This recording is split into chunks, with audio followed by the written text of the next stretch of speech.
Okay, time to go fight Kung Fu Panda. We are launching an assault on Jack Black himself. The road trip gave me the time I needed to study Jesus. up on the Panda King.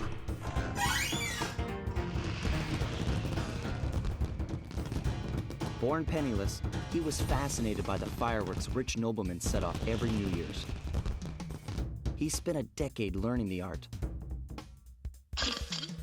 But when he tried to offer his fireworks to the noblemen, they couldn't see past his shabby clothes and chased him away. Humiliated, the Panda King took revenge on those who shunned him by using the very tools of his art for crime. The Fiendish Five recruited him as their demolitions expert, and from then on, his explosive touch became feared worldwide. He's rumored to be perfecting some new firework technique high in the unstable Kunlun Mountains of western China.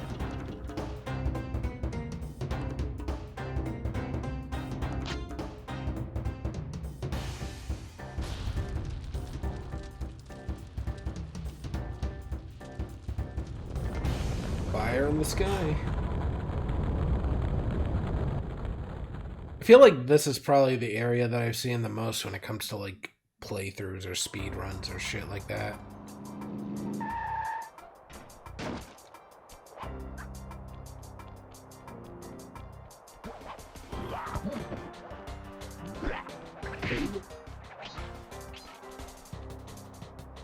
Lots of wind up. Hey, Ecstatic, how are you?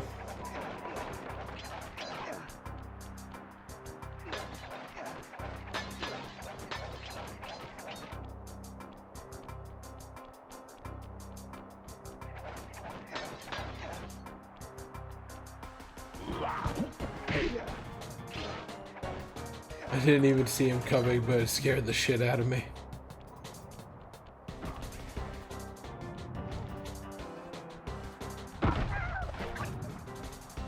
What?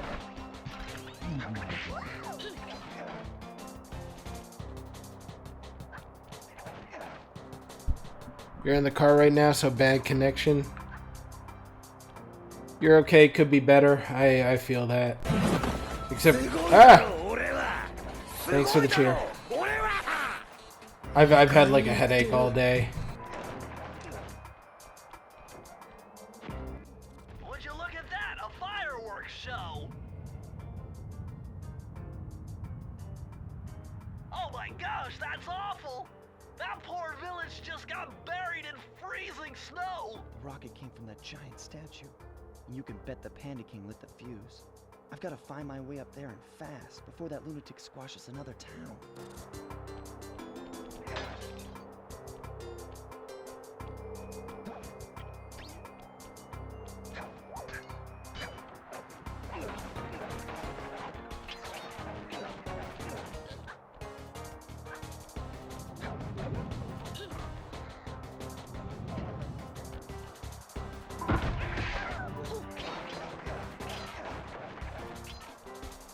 Oh man.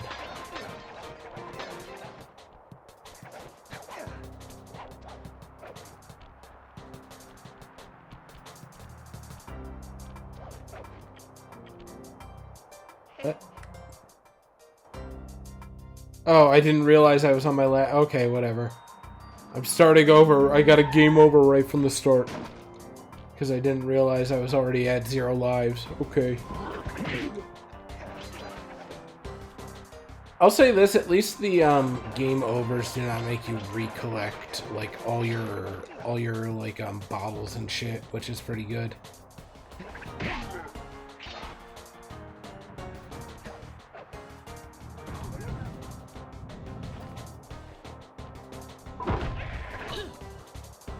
What?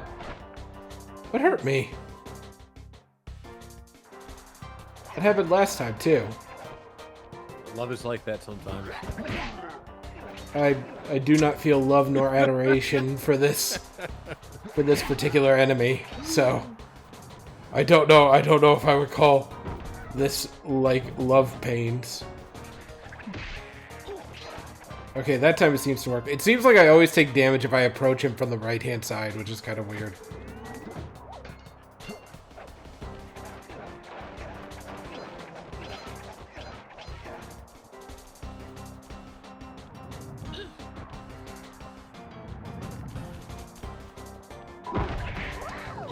Yeah, those guys have a really hard to determine hitbox. It's almost ironically easier to just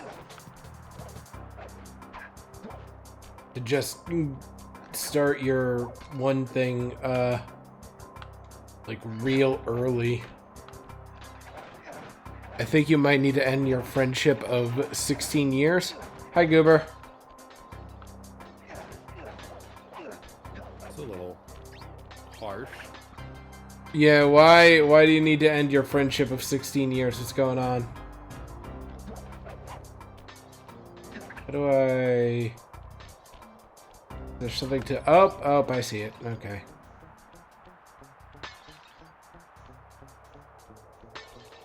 How are you today, Goober? Yike. I mean, if the person's toxic, then... there's really no helping it, you know? There's this funny idea that, like, you know... because, you are friends with somebody, you, like, owe them all the patience in the world, and, like, you're supposed to have this incredible breadth of forgiveness for them and all their various, like, actions or inaction or whatever you want to call that. But I personally don't like subscribing to that. If somebody's not pleasant to be around, for me it's as simple as just letting that person go, you know? Because if somebody is miserable with you, they're still gonna be miserable without you, you know what I mean? Like, they're choosing to be miserable whether or not you're there, you know?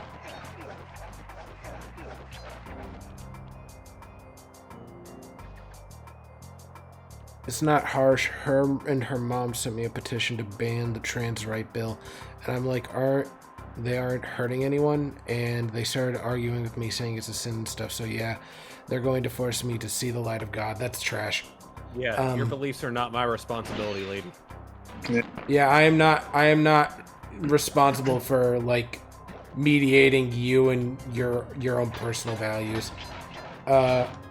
No, in particularly, that's why I've subscribed a lot less to religion, because a lot of people who interpret religion in a really bad way, which happens to be a lot of people, actually, not everybody, but a lot of people, tend to use it to further their political agenda and push their ideals onto others. Like, nowhere in the Bible does Jesus say anything about trans people, nor does it say anything about Jesus, nor does Jesus say anything about people being gay being a sin. Like, none of that's in the Bible. Like, none of it. If somebody's saying that's, like, a thing to, like, you know, make someone see, quote-unquote, the light of God or some shit, they're full of shit and hot air, and they don't actually adhere to any kind of Christian ideal. I mean, the only sections that do say anything about homosexuality or anything like that, there are rules in that section that we don't follow, that nobody follows to this day. All the same, it's like it's also why I very much don't like religion, because I don't like the idea of adhering to somebody else's weird spectrum of morals, if that makes sense. Oh yeah, it's like I'd much rather adhere to my own set of rules for whatever reason have you. Yeah. How do I only have 4 lives? It's because I suck, Goober, okay? Can't all be fucking masters at Sly Cooper. Yeah, some of us have not played Sly Cooper before. Wow, I just killed all of those people. They're just dead. Look, now I have 5. I mean, I've played Sly Cooper before, and I feel like I would have just as much trouble as you're having. I feel like I'm not even doing all that bad. Goober is just a fucking troll. well. Goober always comes in here and his, like, default reaction is, what? Why aren't you fucking playing the game perfectly? It's because you are a human being. Like, I shit you not, that happens every time. I've just learned to live with it. Oh, shit, what happened? Oh, it was that fucker. You've only played it twice? Well, congratulations, whoop-de-fucking-do. This is the first game I've played on my PS2. So sorry, I've never touched the goddamn controller before. You farm lives and... Oh.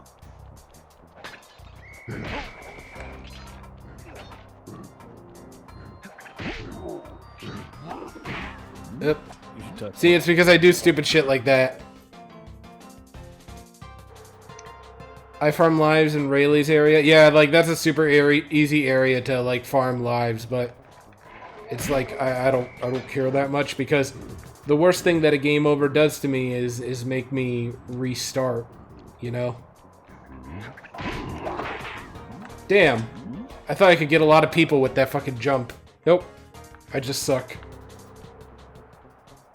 It'd be like that sometimes. And now you're dead. Now I'm dead. Kapow.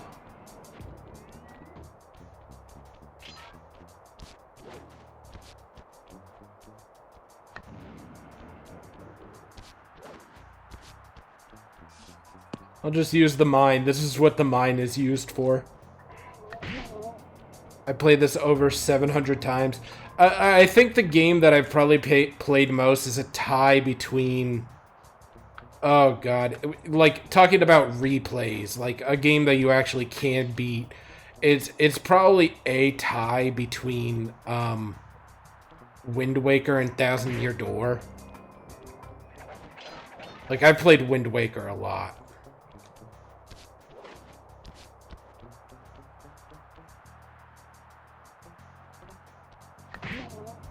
I like how none of them react when I kill their friends. They're just like, yeah, that's just something that happens sometimes.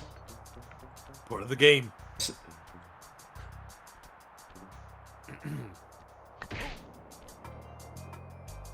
But yeah, no, this is like, I shit you not, my first experience with the PS2.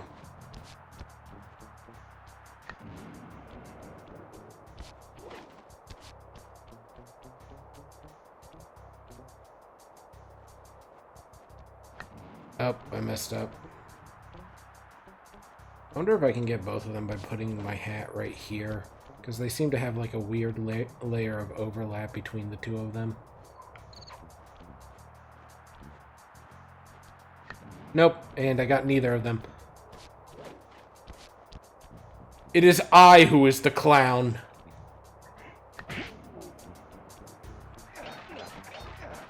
Every time, like, something happens in this game, I'm just like, man, it really would be nice if I could parry with my cane, you know?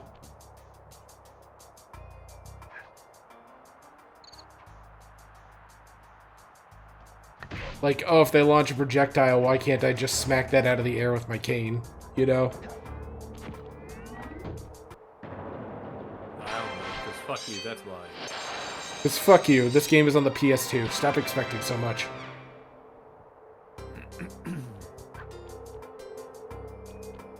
I managed to kill them all. I did.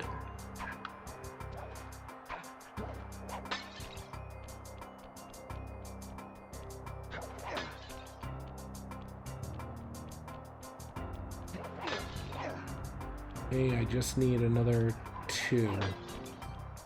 Where are the last 2? I've probably missed some somewhere. Where are they? Don't get too close to the door, then we'll start the next level.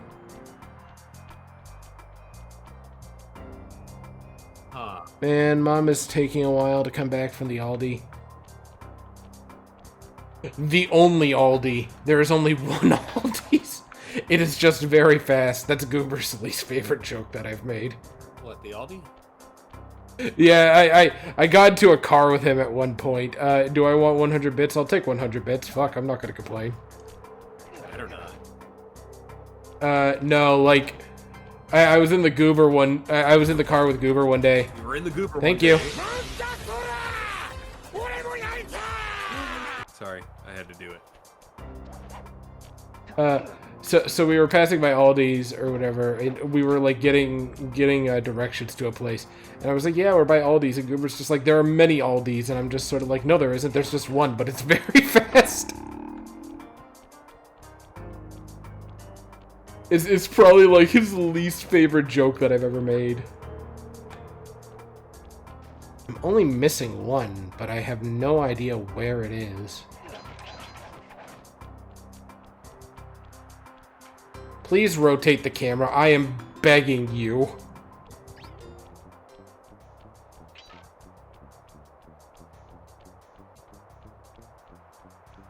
There are so many over by you. There's not a ton of them around here, so there's only like a handful, and they're generally pretty far apart.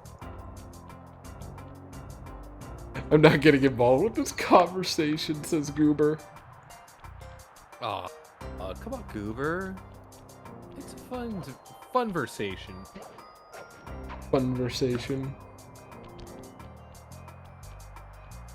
Reliving all of Nezro's very annoying jokes. One at a time.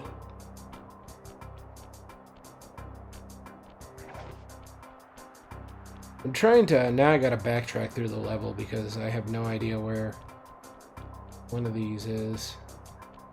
Can I get up here? I don't think I can get up there.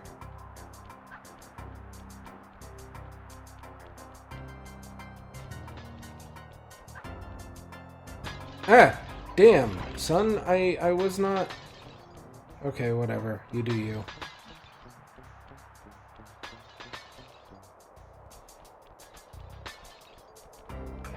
Okay. I'm trying to think of where it could be. Yike.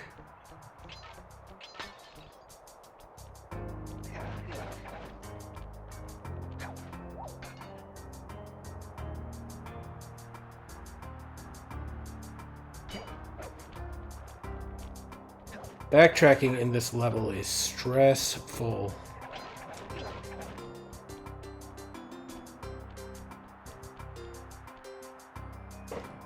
At least 3 left. There were 3 in less than 15 minutes. I mean, I can only think of like 2 or 3 that are near me, and they're separated by a pretty fair distance of about 10 minutes each. Like, if you wanted to reach one from the next, it would take 10 minutes from the nearest one. If you wanted to reach the next one, it would be like 20 minutes from the first location, if that makes sense. Where the hell is this last one? I know you're around here, bitch. You can't hide from me. That'll take me back to the headquarters. I've backtracked all the way here. Is this the start of the game? No, this is like the second to last level. How are you, Joy?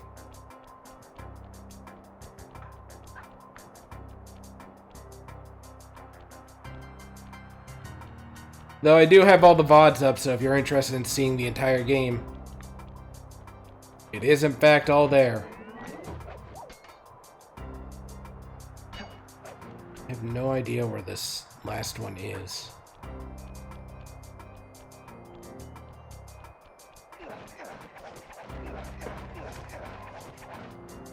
I'm doing well. How about me? I'm doing all right. I've had a bit of a headache all day, but you know, it could be worse.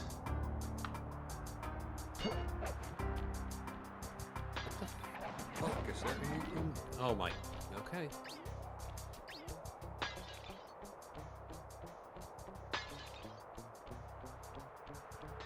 So don't worry, Joyd. We'll probably wind up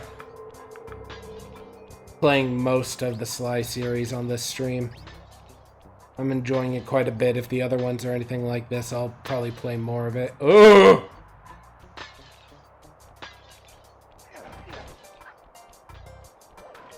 Wait, hang on. Oh no, I thought I saw the sparkly blue shit.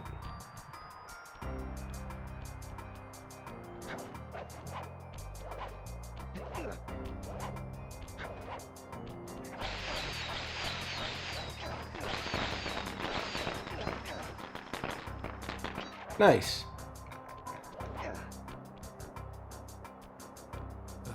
Okay, where the hell is this last bottle hiding from me? You play D&D too? That's fun. Yeah, I've been running a Zelda campaign for like ages. The two people in chat here with me are two of my players. I play what now? You play D&D with me. What's D&D? Yeah, he's a bit new, you know. He's only got about 100 sessions worth of experience. Okay, seriously, where the hell is the last one? You're not telling me I am just blind. I'm afraid to get any closer than that.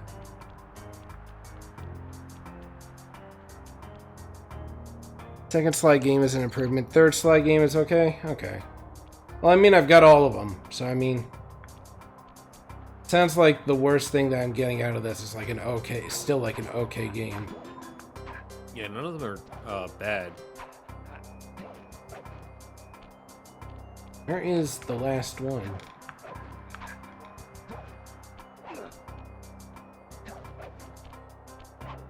Up here? It's up here, I don't see it. Are you the DM? Yes, I am the DM. I am the forever DM. Oh my god, it's right here. I'm just blind. I must have looked at it a few times, so I'm gonna say Ecstatic is blind too. You didn't you saw it and you didn't tell me, Goober, you ass. I got a real headache figuring this one out. Input 578.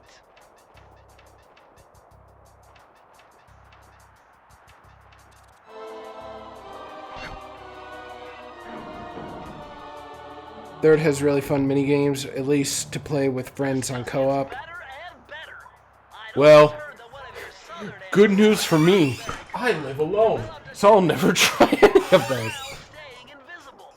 Hold down the circle button to turn invisible, then move around with the left analog stick. Oh, okay, I remember seeing this. So, I already had the invisible ability, but now I can move around while doing it. It feels... I'm just gonna say this as a mild criticism.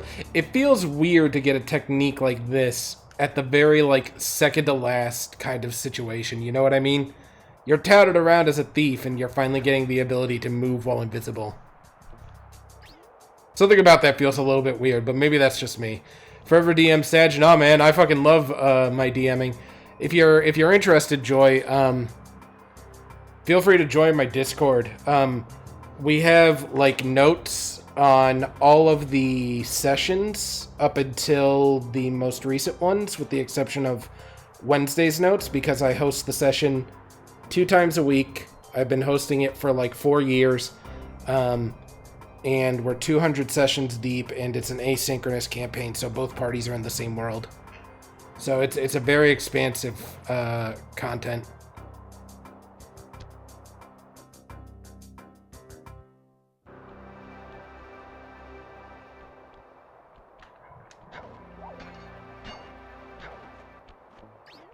If you're interested. When I started, I was brand new, and now I'm, ironically, I think what a lot of people consider a veteran DM. Will he see me if I go into his light like this? I thought I still had my dive on. That was my fault.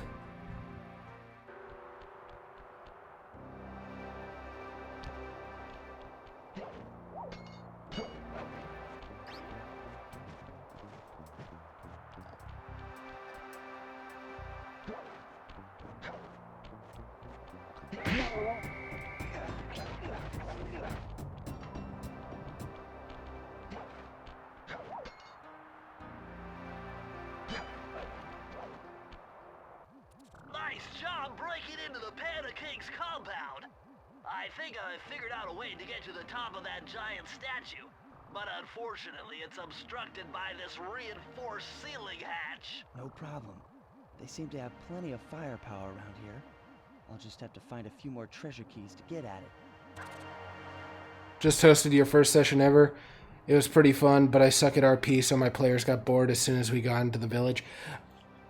Do you want some DM advice? I'd be happy to give you some DM advice.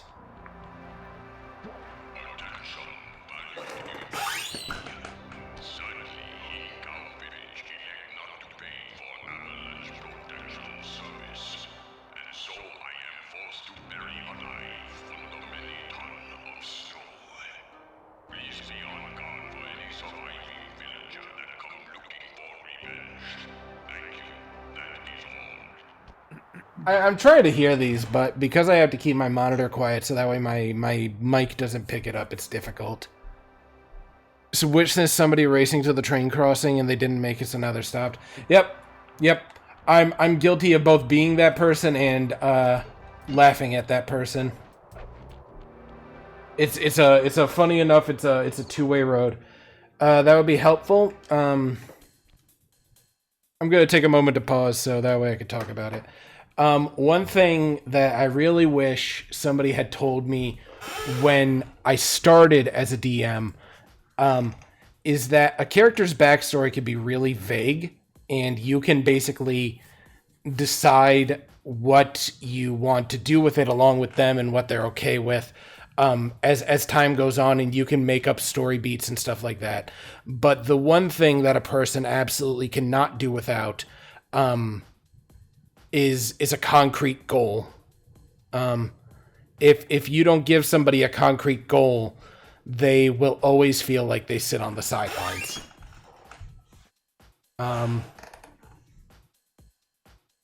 So feel free to make your backstory as vague as you possibly can, but give yourself a concrete goal.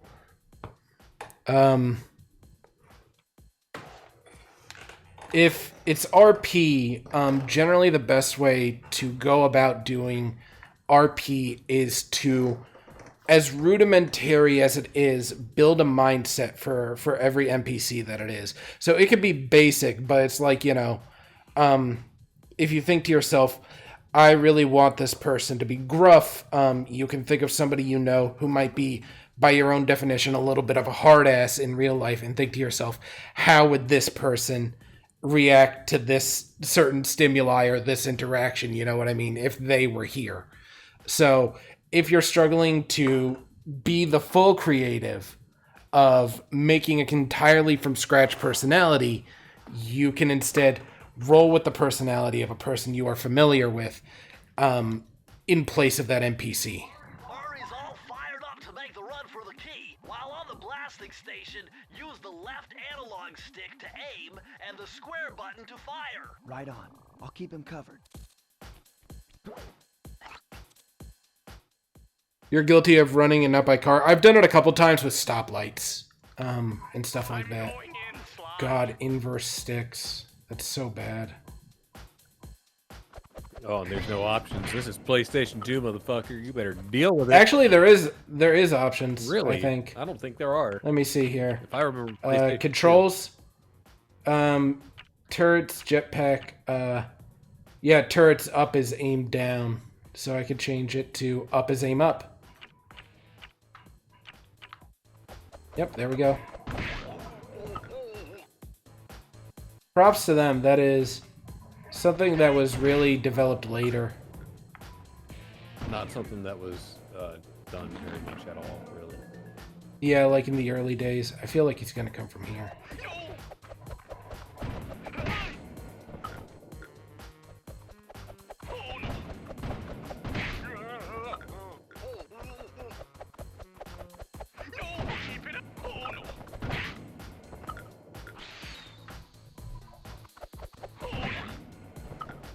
I think ironically I got a little bit used to aiming up and down the other way.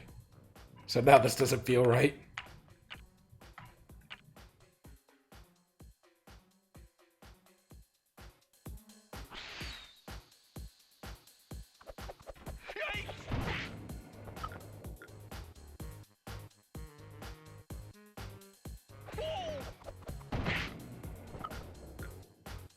I made it halfway.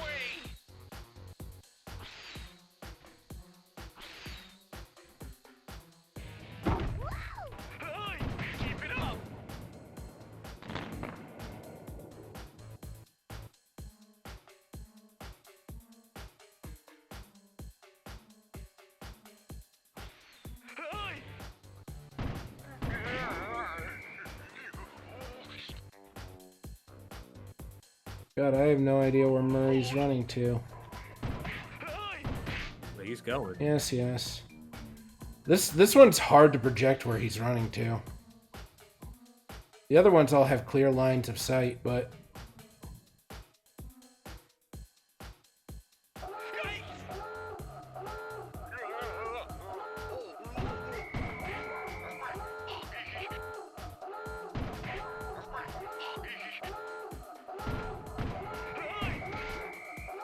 Yes, I know, Murray, I know.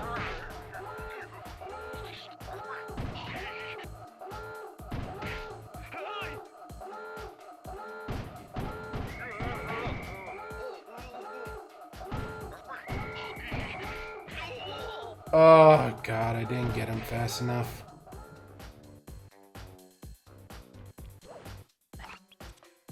Oh, God, these sections suck.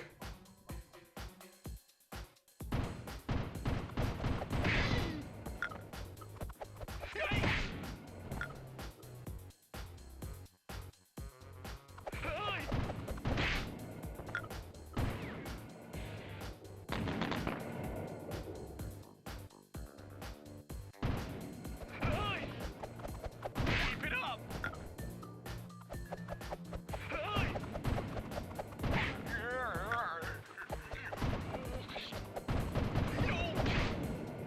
No. Yikes. Bingo.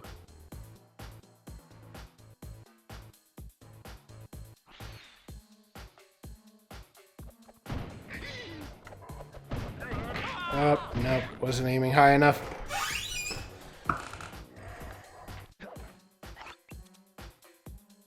Let's go, Sly.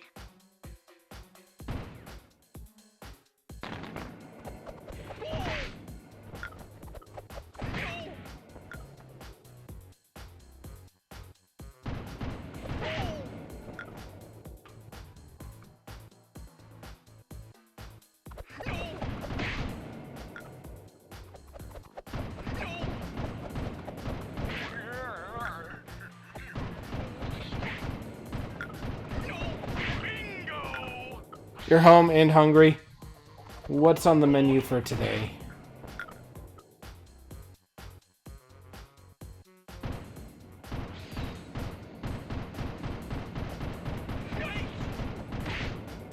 Too high.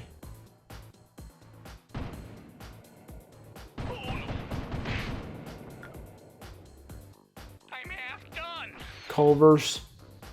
You're having Culver's today? I had an egg sandwich today.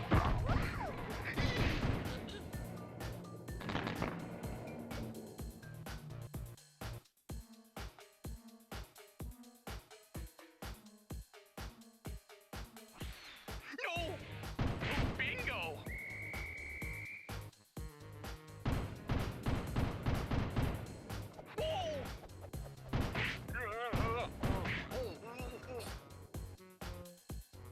Culver's is good. I do enjoy Culver's. It's been a while since I've had it because of my stomach.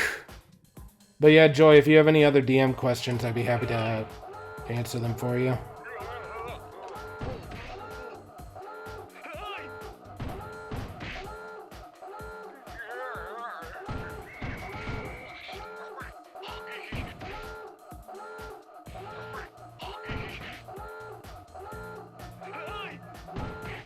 Yes, Murray, I know.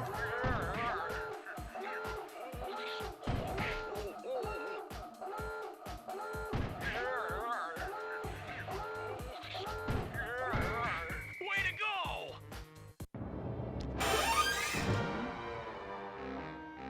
Good job, Murray.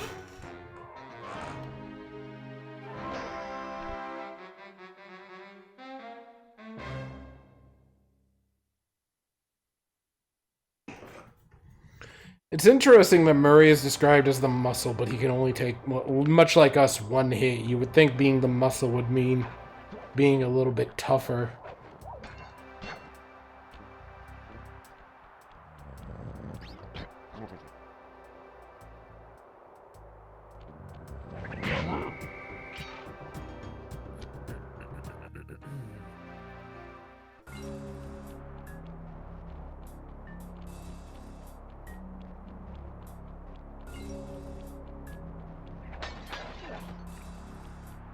Just call me paranoid. I always get this feeling that if I don't look behind me, I'll always miss something.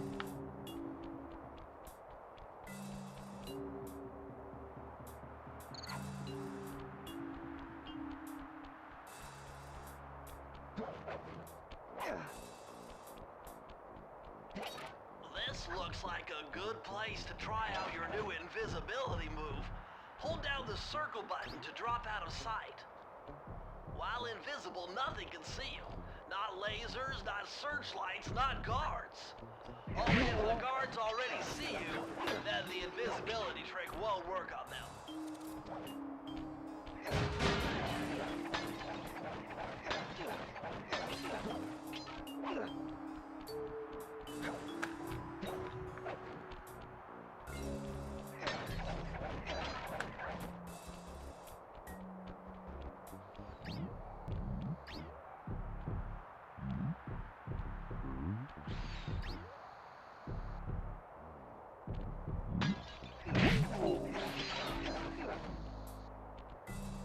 You're gonna have to talk to your players to figure out things with their backstories. I didn't find out that they had any until the day of session 1.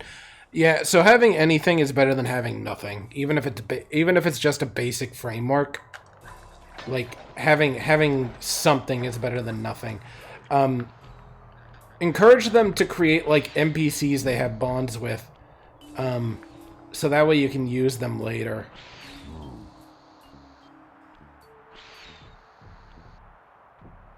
Like, ultimately, as a DM, pre-planning and creating content is going to be in your wheelhouse, no matter if you're using a pre-made module or otherwise.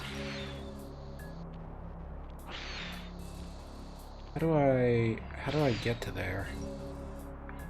Oh, it looks like I'll have to cut through there at some point later on in the level. Okay.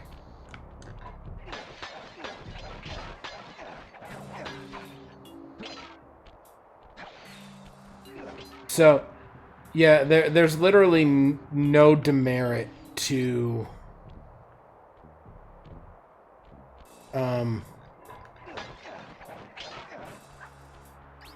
having you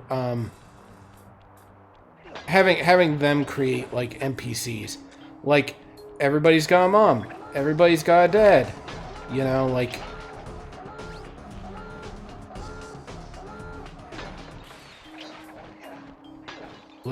that's just kind of how it is. Having siblings, you know, if they're in a town, create NPCs that they have connections with. Like, do they enjoy drinking? Maybe they have a connection with the local bartender. If they're in their hometown or in a place that they usually hung around or a place they've been through previously. You know, things like that. Creating, like, a place for them to exist within the world is something I think that I didn't know how to do early enough, and so it was very difficult when the time came to actually implement something like that. It's very difficult for you to just straight up adjust to that.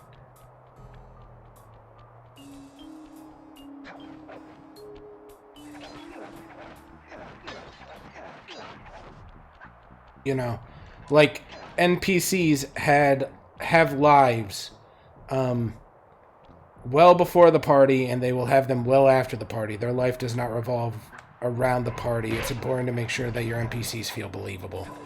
You know what I mean?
I do not know what they... I see it. I think. Died. Okay. Try to figure out how they want me to get in there.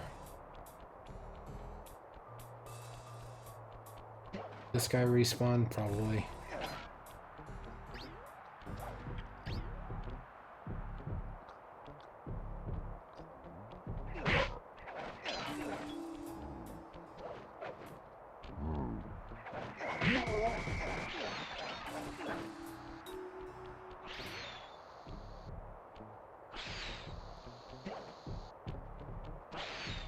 By jumping, obviously, I am attempting to jump.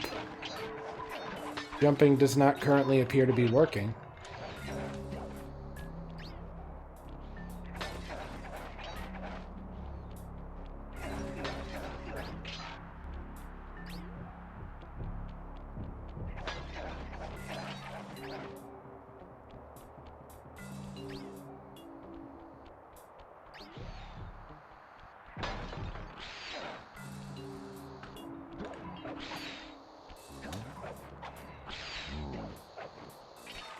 You haven't tried the right way. Shut the hell up. Oh, I can't jump once I'm off the ground. That makes sense. Okay. If only there was like a hang mechanic. Like aside from the need to use a rung to normally hang mechanic. Yes, yes. I know, Bentley, I know. Do you? I do in fact I know. mean, Bentley's not saying it for his health, man. It doesn't matter. Nothing matters. Time is infinite.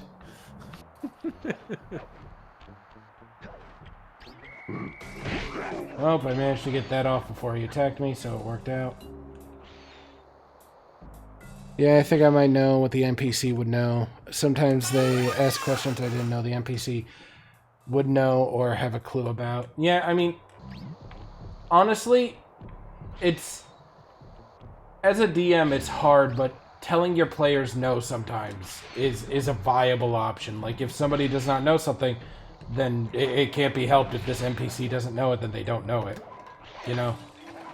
If you just hand everything to them on a silver platter for answers, you know, without putting in effort or whatever have you, you know, to actually get it, then there's no point in having story hooks if they're just going to encounter it randomly from a random NPC. Like, why would a random barkeeper, you know a secret of the royal family or some shit like that, you know?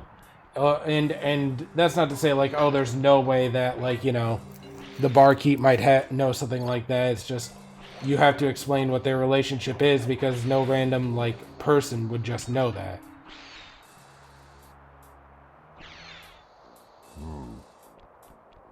Go to the up. Yep. There we go.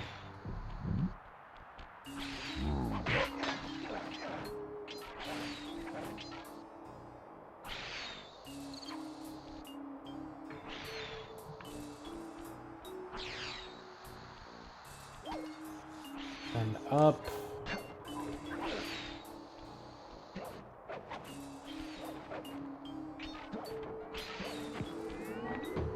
There I go. Yeah, sometimes it just takes me a second.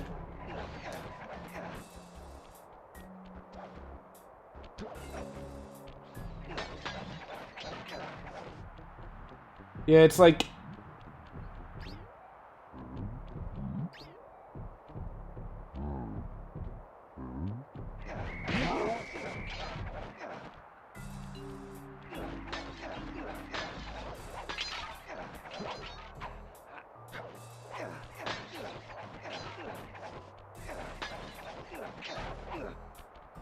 There's a lot of things that you know, are useful that I could give to you as DM tips. Some of it, you know, you learn personally.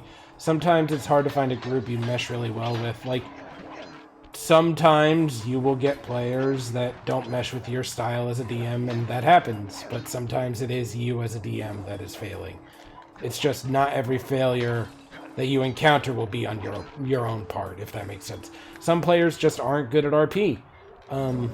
At the same time, some people encounter RP and deal with it in their own different ways. Like me and Siege and a few others, when we RP, we will usually crack jokes and stuff like that.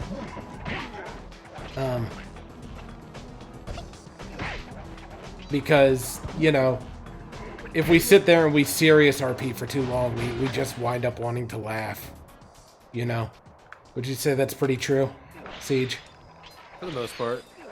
Like, halfway through stream, a million times throughout stream, you could look in our chat and you can see, like, an absolutely absurd amount of memes of, like, stuff that we're laughing at in the stream. Like, the entire point, the most fundamental and important rule of D&D that I can tell you is that at the end of the day, D&D is a game.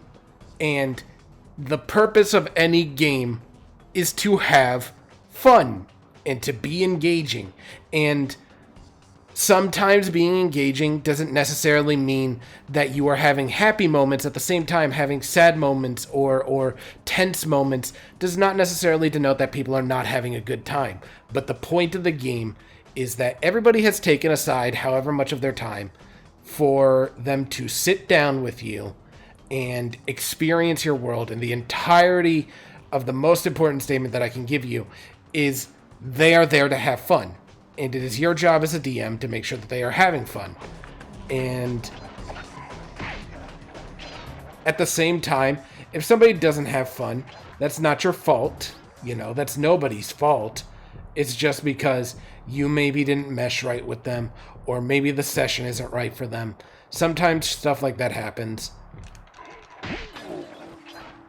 It's like, but there's no sense in, like, you know, trying too hard. Ultimately, everybody's there to have fun. So as long as you're having fun, congratulations, you've run a successful D&D campaign. If people care about the world you've made, then you've run a successful D&D campaign. You need to meet those two requirements. Story and world that people require, that are intertwined or invested in, and that they are having fun. And that is the two most important things.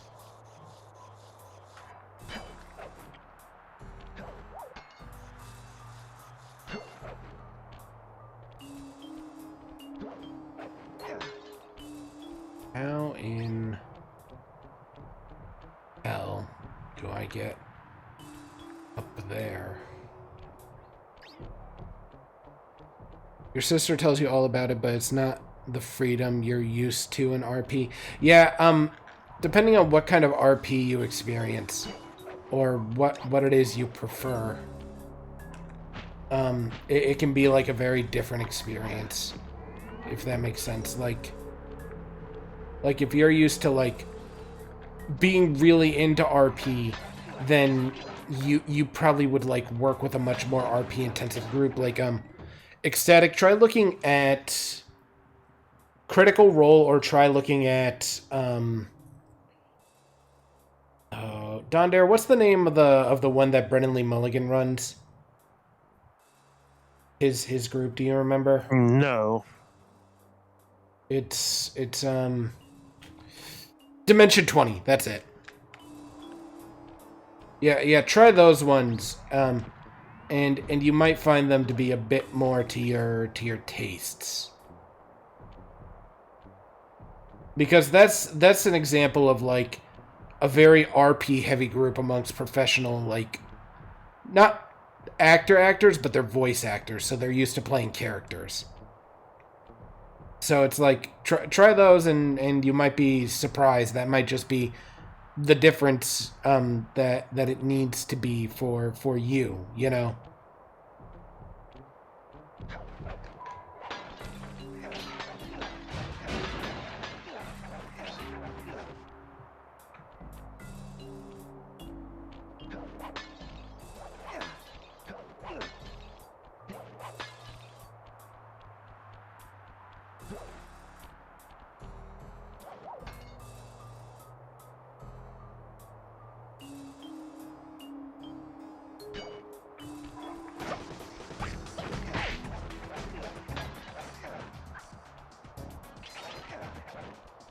like for me and my group, we can't RP seriously like that because we just laugh too much.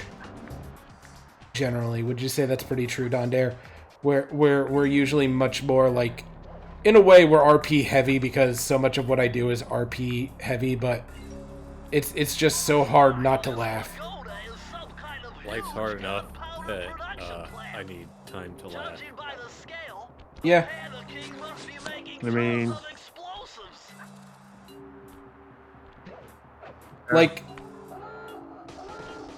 Like if I had to Well, sometimes it's because of the way. oh fuck me. What were you saying? Sorry, I said you cut out a little bit. sometimes it's because of the way the dice go too. Like, Oh yeah, no. Dice can affect such an enormous part of RP. Like you could build up all this swagger and then your dice is like natural 1, which is a critical failure, and then all that RP just becomes hot air. yeah.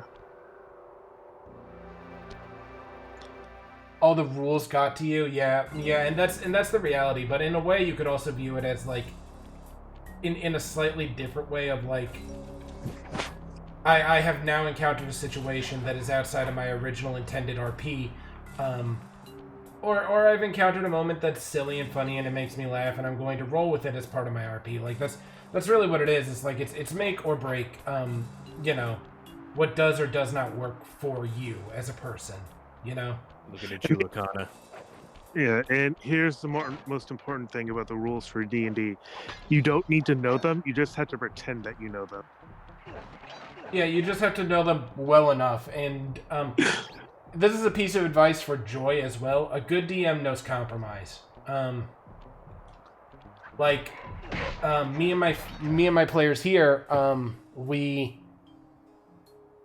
play on Roll20, which is a digital format. And one thing that I will typically let people do is I'll allow them a physical re-roll if they're not happy with the results of their digital roll. You know, and typically I'm like, oh, okay, but if you're taking this, you gotta like roll physically for the rest of the evening or something like that, or you have to adhere to the new roll even if it's lower than the previous one, you know. And sorry, I got a bit distracted. It's like stuff like that, and I'm a fucking pushover. I will say that. I'm a fucking pushover because I will let people re-roll for like almost anything.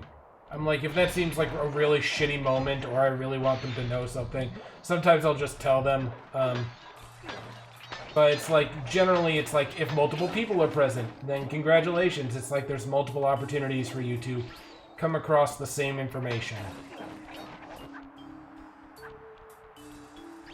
You know, like, what one person might notice, the other people might not notice.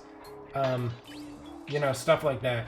It's like, the problem that a lot of people have when they come into D&D is they got a little bit of what a lot of DMs dub as main character syndrome.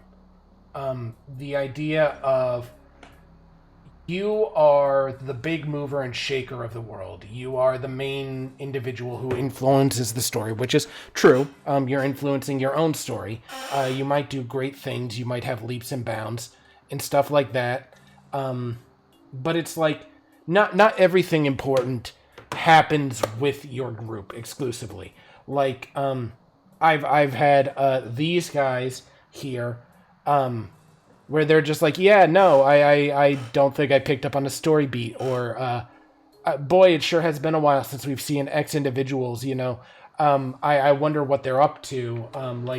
Like if you're familiar with Zelda, especially Breath of the Wild, there's the Yiga, and the Yiga are the big bad guys of Breath of the Wild, you know, in a way outside of Ganondorf. And it's like,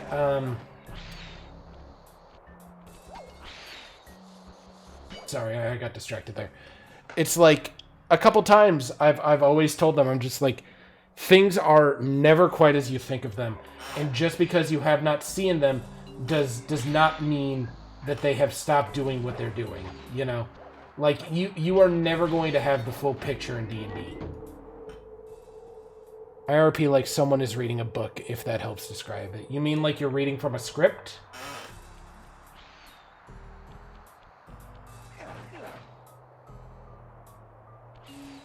I mean, you could make a script if you want to pull your hair out from your players not going the way that your script needs to go to unfold. Oh no, this is the not the DM. This is the other person Oh. who's into RP but struggles with D&D. D&D is not simple. It's pretty complicated. Yeah. Yeah, that's really just the thing. It's like, yes, and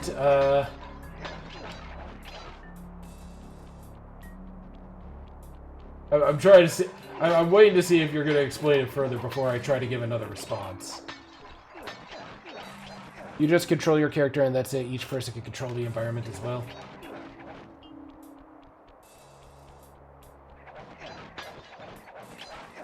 So what? You're saying that you want to control both the environment and the characters? What's the player doing? Like, am I understanding that correctly? No. No, I'm not understanding correctly. Oops.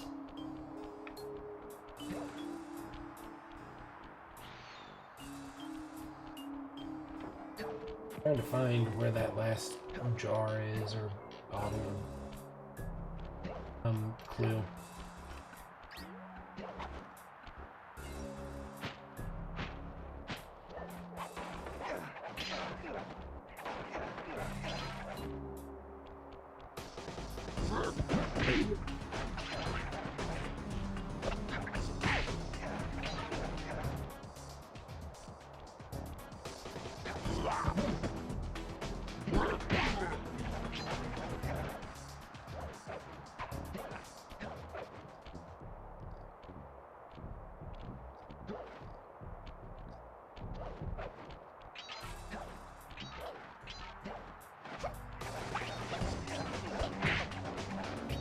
For example, I have an OC named Hosha. My friend player has their character named Kyo. They control Kyo, I control Hosha. We both control the environment. We are both are the players and the master. So you just don't like having somebody. You don't like having lack of autonomy. Is that correct?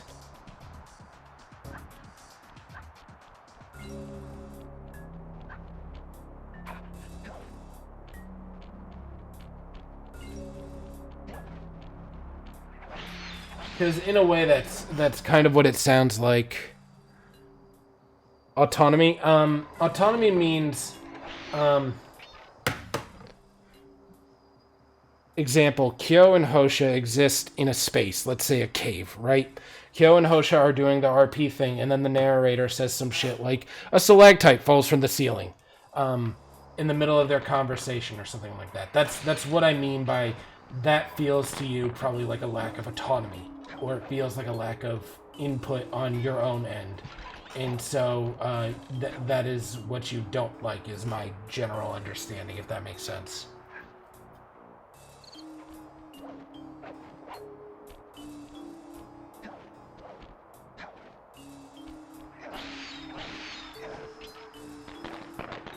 Or like, you know, there's Kyo and Hosha and they're talking, and the sound of their talking brings in attention from the enemies that you didn't know was in the cave that you hadn't been specking out for, you know. In a way, there's not tons of great ways to describe it.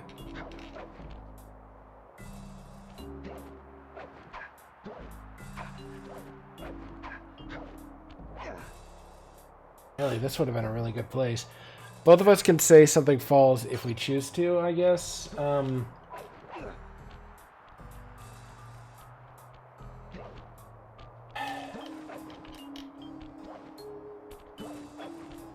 Ultimately, at the end of the day,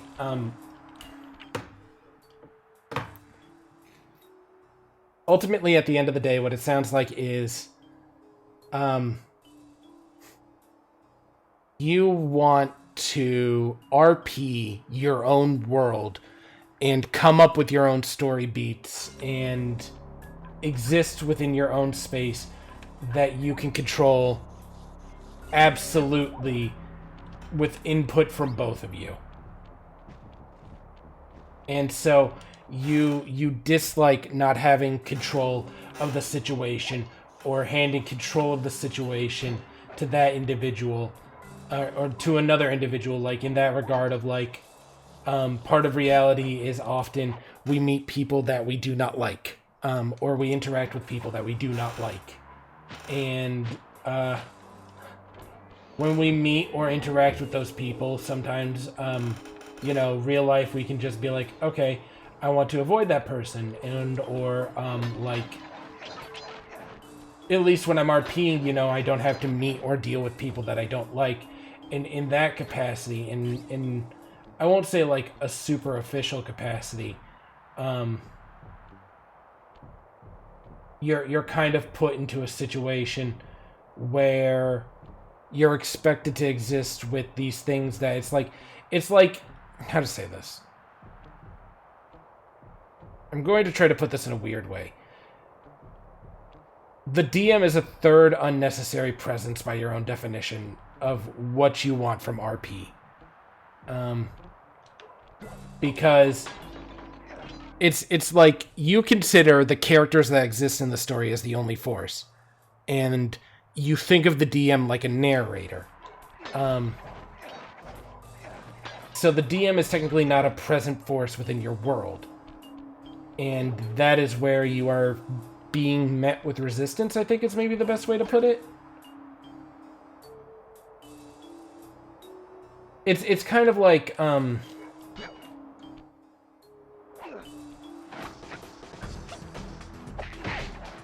yeah, and I think that's always going to be an issue for you then. Because part of being a player in D&D is having a lack of control. I think you would have that exact same issue if you tried to DM. Because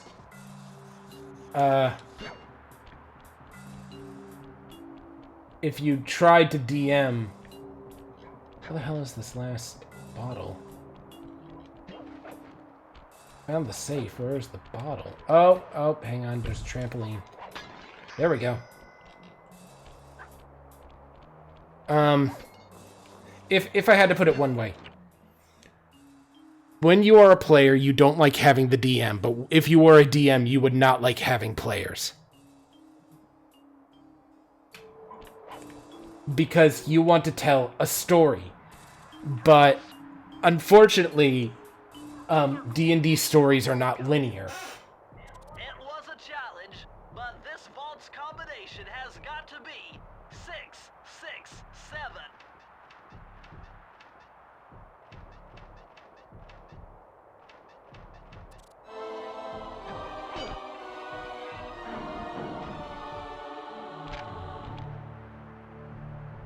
Incredible! I never would have thought this was possible. Sir Augustine of Cooper's technique to briefly defy gravity. From now on, you should be able to pop right out of those bottomless pits you keep falling into. And you won't even lose a lucky charm. Yeah, you think you're right. Yeah. A lot of people who struggle with control issues often do not like giving up their sense of autonomy. Not to say you might have control issues. It's just oftentimes people who are like,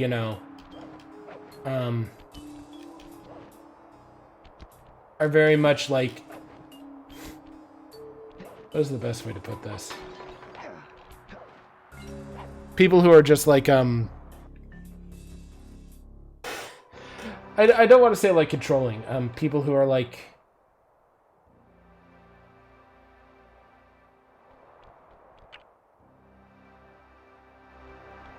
because that's not the right word. Controlling is not the right word. You're gonna get deep. I have a lack of control in my life, so things I can't control, I will take the opportunity. Yep, I understand that.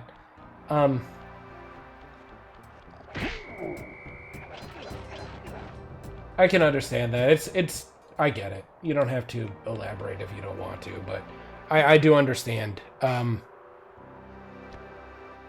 Yeah, and in that regard, D&D probably wouldn't be for you, especially if you like things to be linear and controlled, you know what I mean? Like,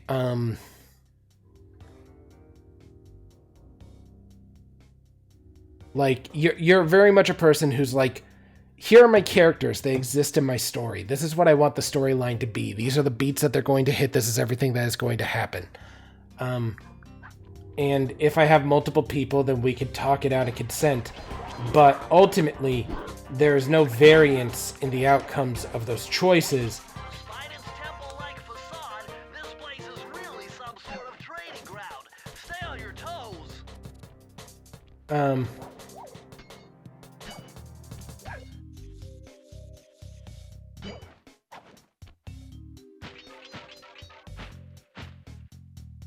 It's like, you don't like having variation. You like knowing what the clearly defined end is.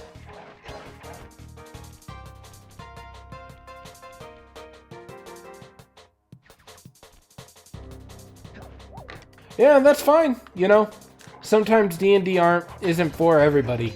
It's a game in which you lack autonomy, and so some people really struggle with that.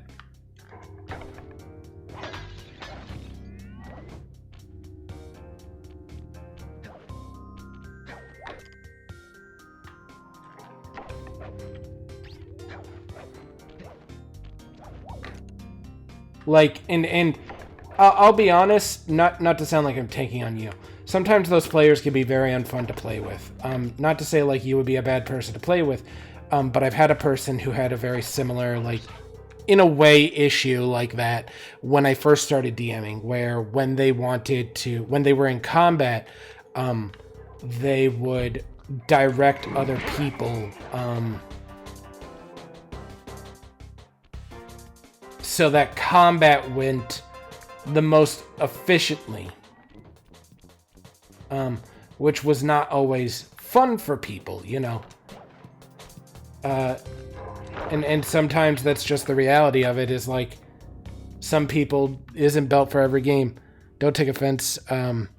So like controlled other players, hell no. Yep, it's like if your friend and you were playing the game, and you completely ignored your friend's input, and controlled their character for them because their character wasn't acting how you wanted them to. Like that's the other end of the spectrum of like having somebody who is so controlling that they cannot relent and let other people do things the less optimal way.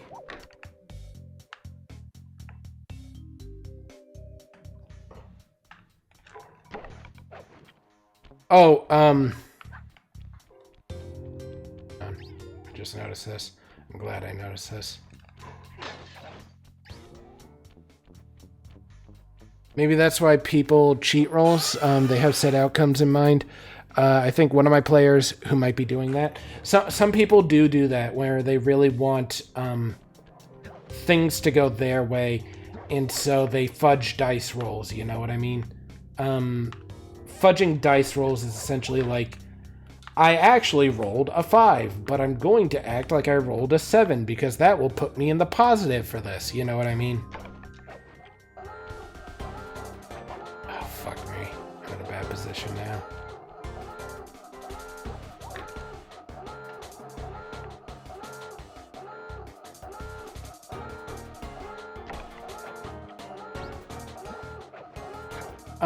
And lots of DMs will have like house rules. So Joy, another tip for you as a DM is figure out what you want your house rules to be.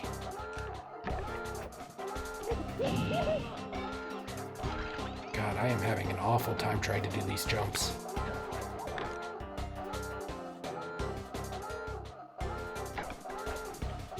God, it really is not letting me do it.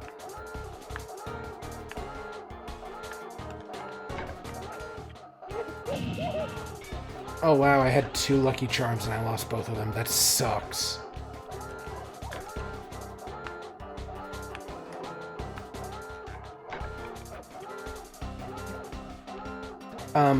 Yeah, my suggestion is figure out some rulings at your table, for like you and your players to ensure you're having fun.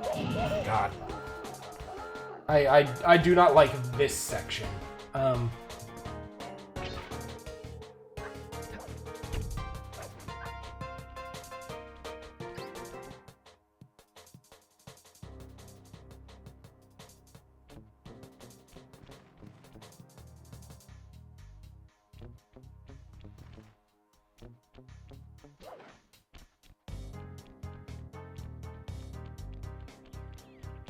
Why'd they give this to you now? I don't think.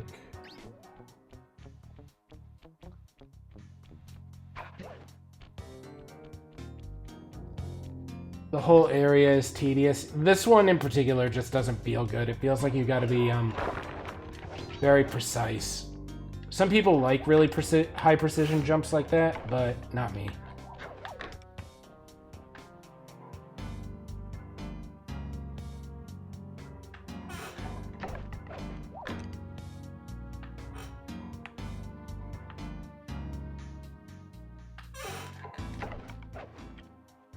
See, that doesn't feel good when I've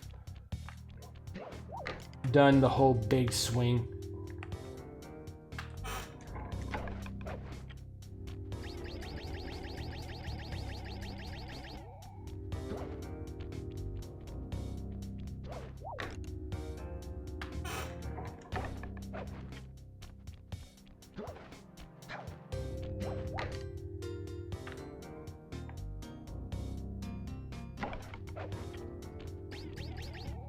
Ugh, God. I really want to get all the bottles all in one go. I really don't want to have to repeat this area. God. It does suck.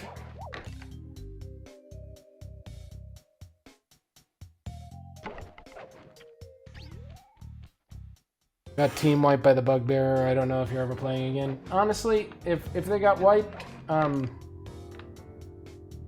take it as an opportunity to start up a new session if you got a different idea, or just ask them if they're willing to play again. You know, that's just the reality of it. It's like, I've never TPK'd. I have killed a player, Siege.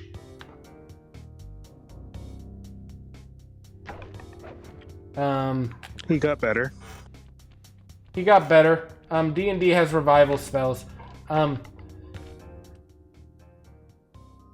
One thing that I advise you as a DM, never put something on your players that cannot eventually be resolved in some manner. If they miss all the opportunities to resolve something, then it's not fun for them. At the same time, never putting anything on them expresses a lack of consequences. It gives no weight to the things that they do. If that makes sense. So, like, are they doing something risky? Yes. If the answer is yes, then what is the associated risk? Is the associated risk heavy? Yes. Can they resolve the associated risk? It's just like, yes. But by what means do they resolve it? And then you have to think about how you want to handle that as a DM. Because you could be like, okay, it's going to be resolved through money, you know, it's going to be resolved through effort, and then you have to ask yourself what that stuff is going to be. I had a player who, while messing around with a metal shutter that had rusted shut, kicked the device, which whiplashed the chain out, and it minced two of his fingers, his ring and his pinky finger, which for a archer like him is really detrimental. But it got resolved quickly because he was in a place that had advanced technology, and so he got robot fingers instead. That was how it resolved. And technically that wasn't the only way that it could have been resolved, because D&D has spells like regenerate, you know what I mean? It has spells like revivify or resurrection or true resurrection, you know, stuff like that for reviving from the dead. It's like, and if that's going to happen, well, do you know an NPC that has it? And, or do you know, somebody who has, like, you know, a place that offers it at service? Like, Can you revive a teammate from the dead if they go to a church and pay a fee? You know, stuff like that.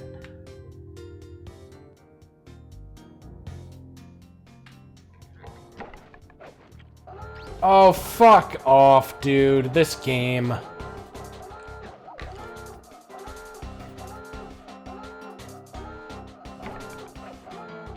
Oh, just kill me, dude. This is almost more insufferable.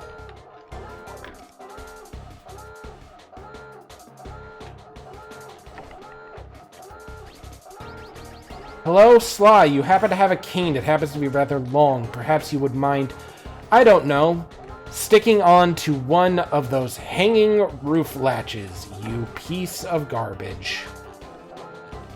I had to get that out of my system.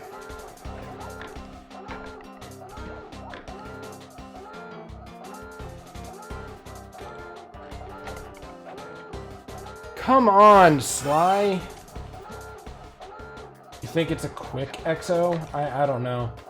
I'm like... Oh my god, you're right. It is a quick exo. That's dumb.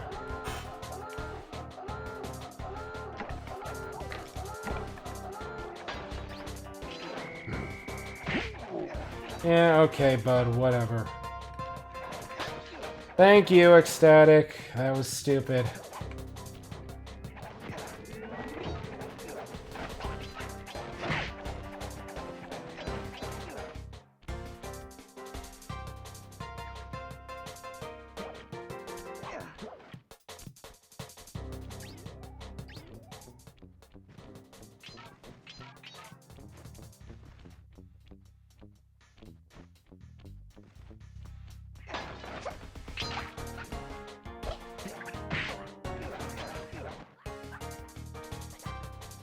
There's a lot of enemies in here.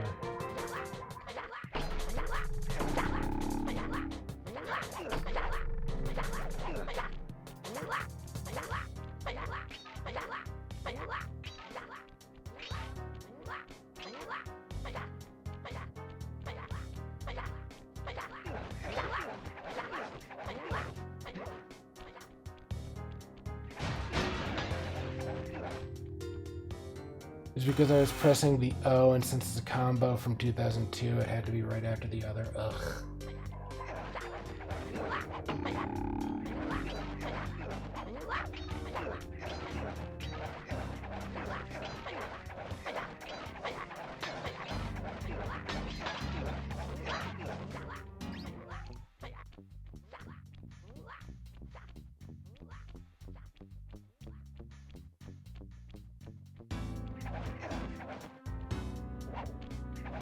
See, as soon as I saw there was a behind this statue, my brain was immediately like, oh, there must be something hidden back here. I just like watching Nezro fail. Shut the fuck up, you sadist.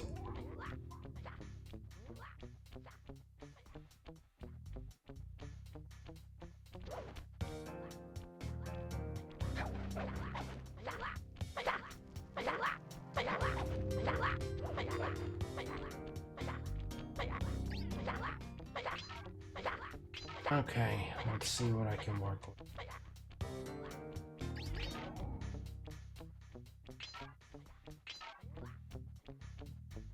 So much going on in this level. Oh, I didn't read Joy's last thing. While I'm running the Lost Mines of Phandelver, they made a deal with the Goblin, so I would say everything is going good, but enemies got good rolls. We had 2 out of 3 characters for spellcasters. Yeah, that'll happen. Typical comp for a party is generally like 2 and 2, I would say.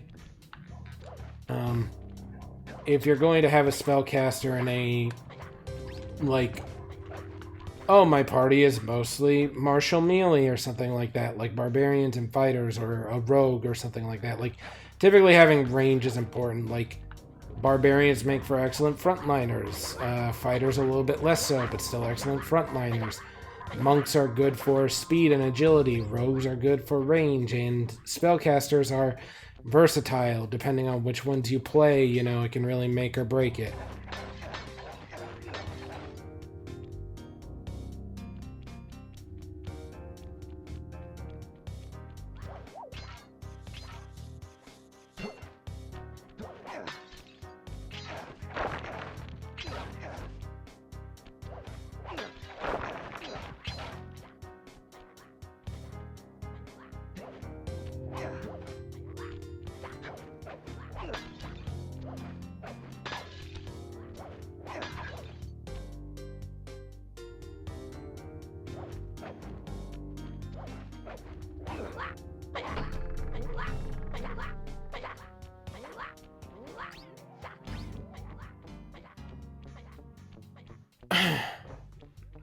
It's really hard to account for every possibility.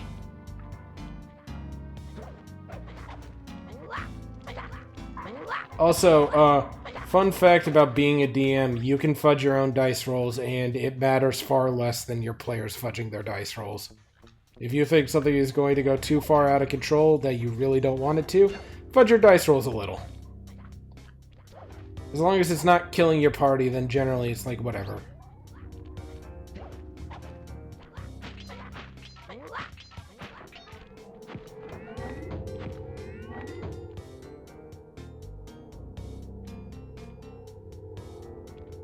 What do I...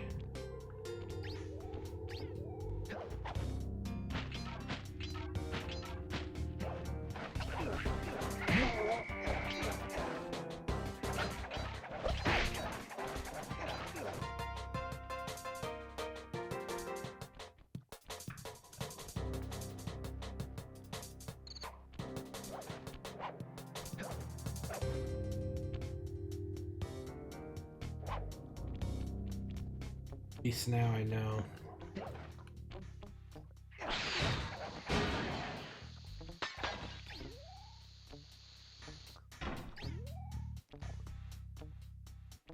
Ba-doop, ba-doop, ba-doop, ba-doop.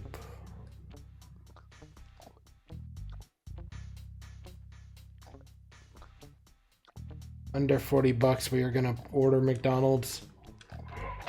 I mean, not a bad choice.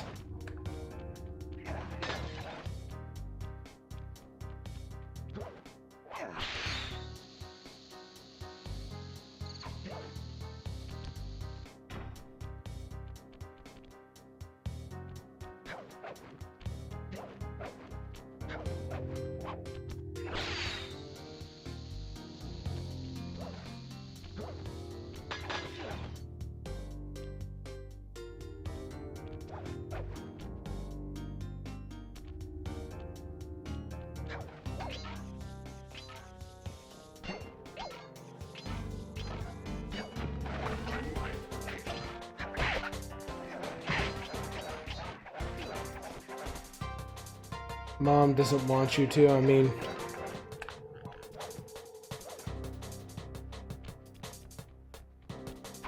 Ultimately, you're an adult, I'm pretty sure. Whatever you do with your money is up to you, even if it's not the greatest decision.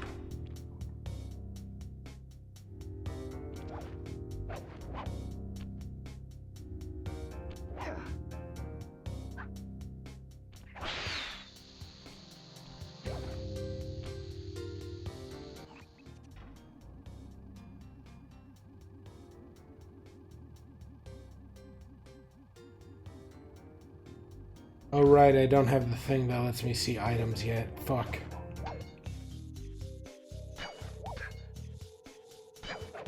Well, goblins get to hide as a bonus action, so I have them use that. Most turns, my thought process is they must be experienced bandits since they do it for a living, but I'm starting to make it a little too hard. Yep, if they're new to D&D, it's advised generally to, like...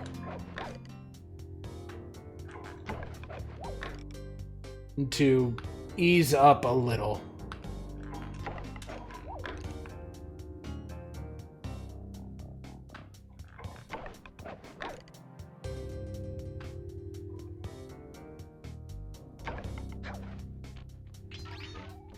Like, I didn't start using most of my monsters' extra abilities and stuff like that until my players were a little bit higher leveled. You could also give them the benefit of not starting off at level 1.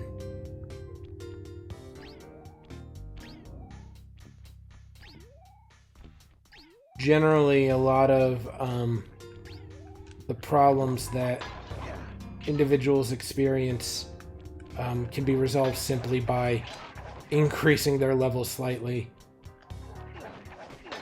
Like, if there's less than 4 people, which tends to be the recommendation for modules, where the fuck are the last 2? Don't want to have to do this place again.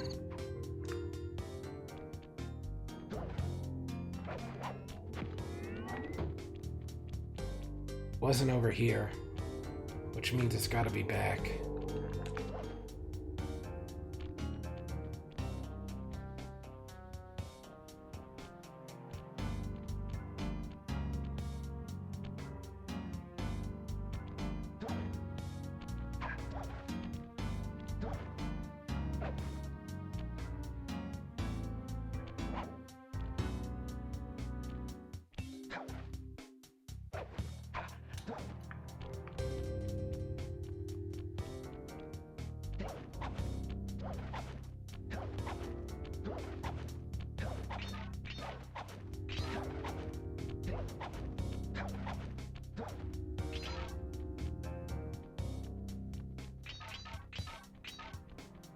Okay, so this is the beginning of the level.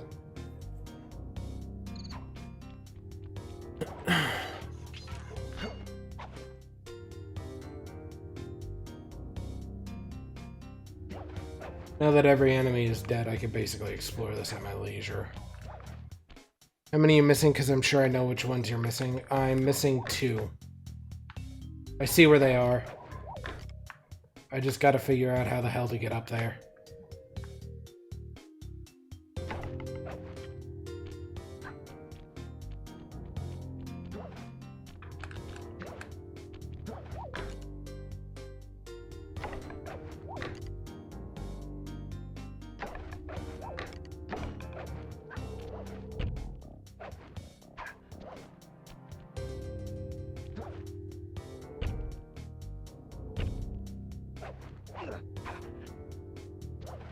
Temple floor? Okay.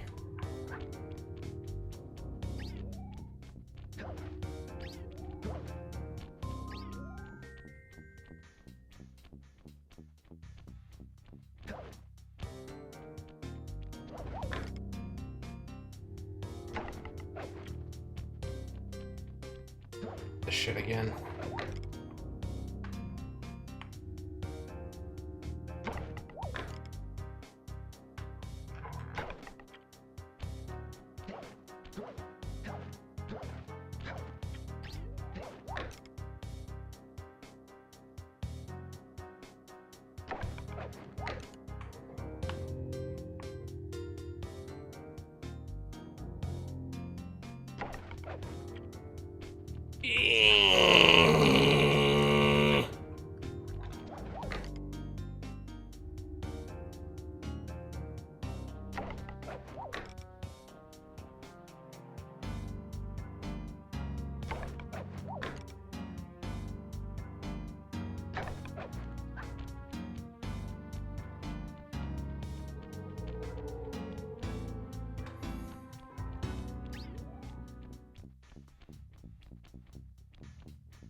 So weird that I cannot kill these enemies.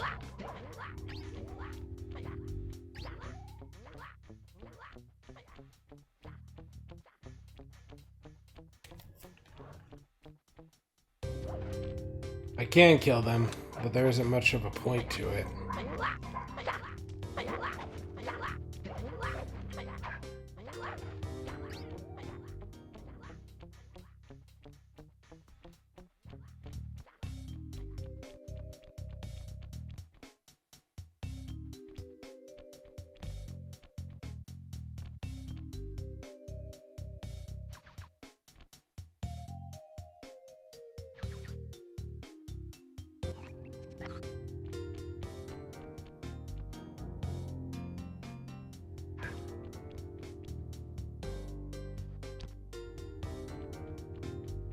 Do I have to keep on going up? I guess it's not this one.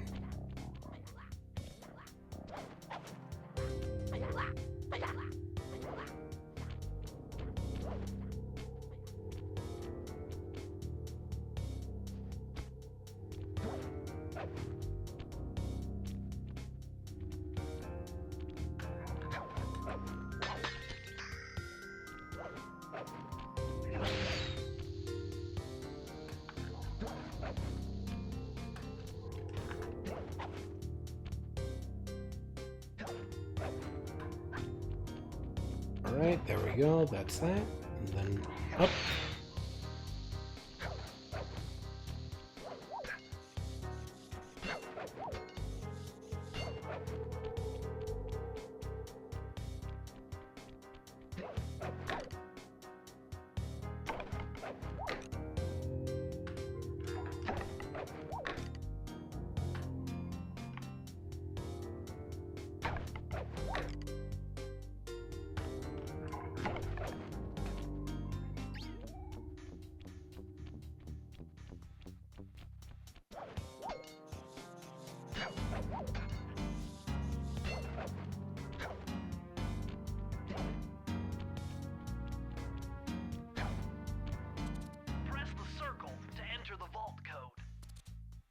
Lucky for you, I versed in chaos theory. Otherwise, this code would have been unsolvable. Input 932.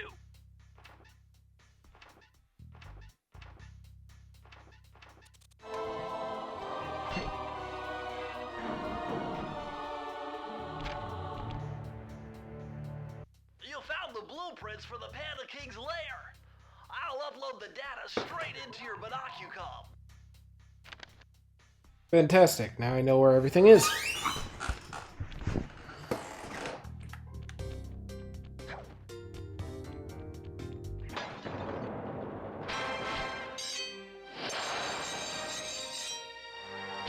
Ugh.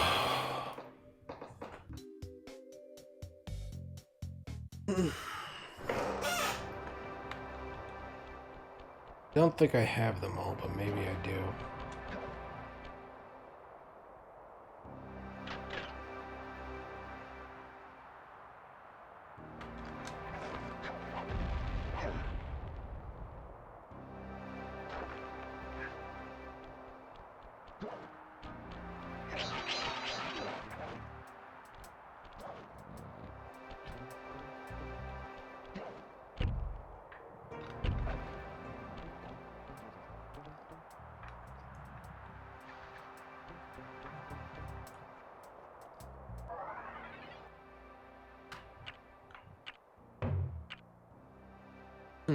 Okay.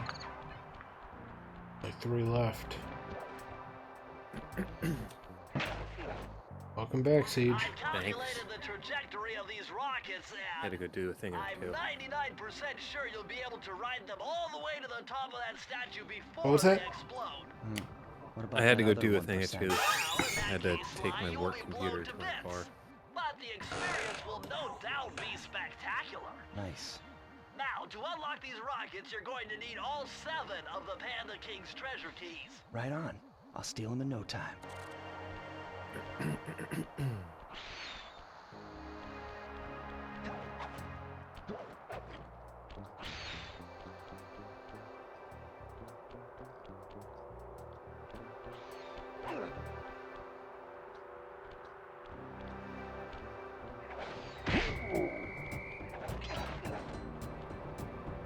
Okay, this is another, not Bentley, Murray.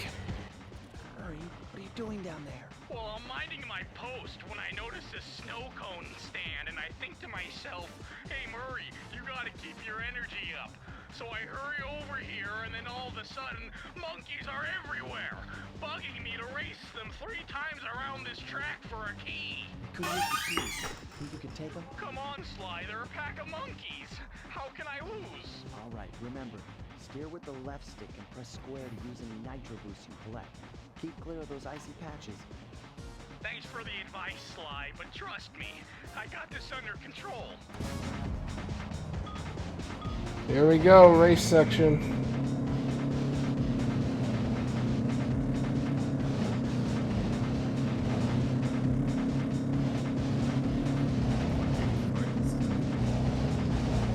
What?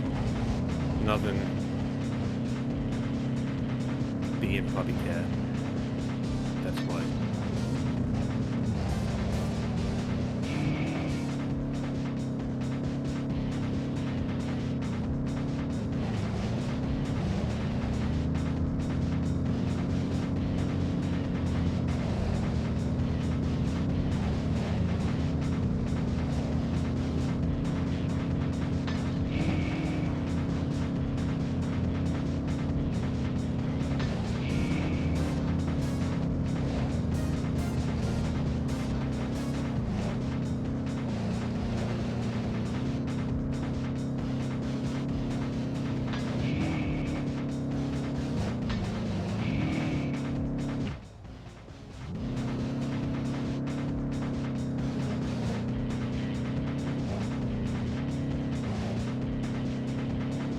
Try to focus. This guy's so far ahead of me.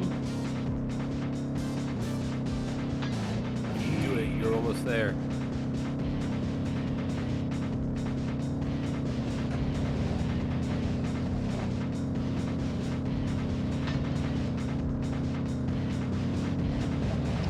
remember your Mario Kart training.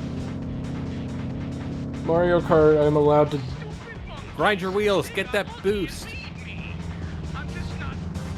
Is this the original Sly Cooper 2, not the remastered one? This isn't Sly Cooper 2, this is Sly 1. And it is not the remaster, it is the original, as evidenced by my case that is right here.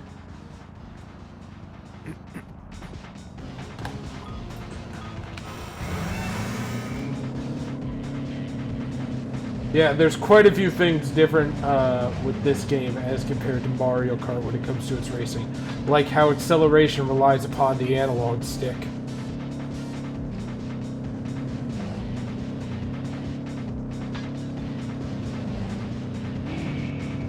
Truly, this was a lawless time for racing games where you had to press forward on the analog stick to accelerate.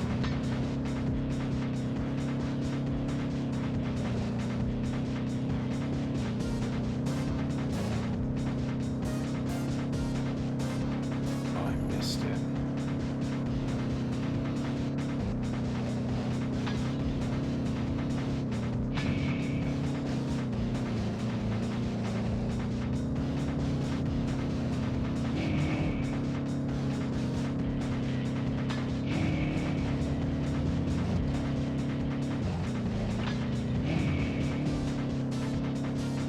I don't think I'm gonna win this one either. Yeah, I'm restarting.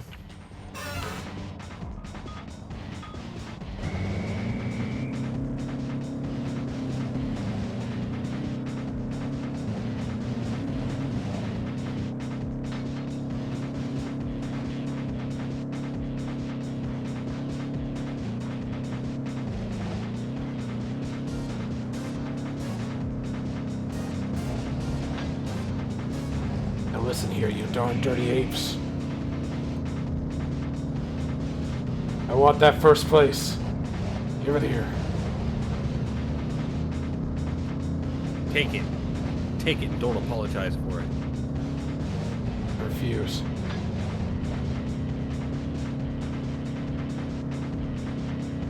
God, look at how far the guy in first place is.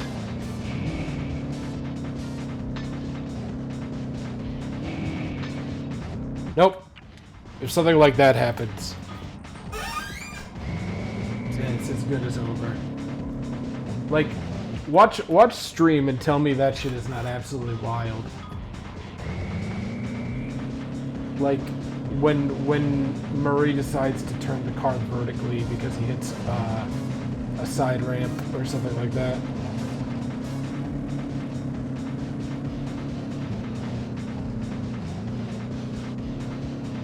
Well, at least the music is good. I mean, he's trying, just not hard enough. Listen here, you son of a bitch. Get out of my way.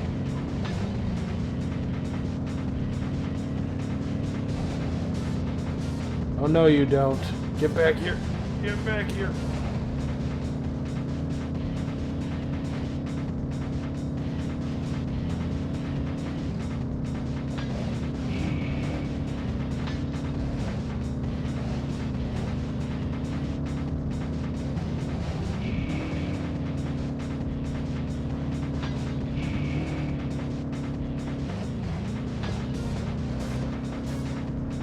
Burn that motherfucker.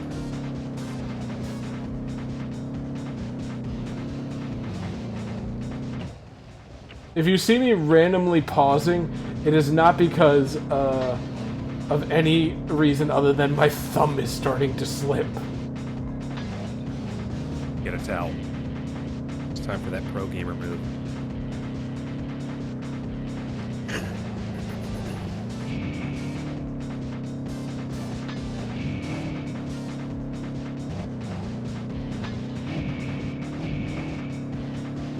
Nice job. Now, go get that key. Whew. Quit hitting the edges so much and he won't get that far ahead of you. If I do not cut the edges, I will not catch up.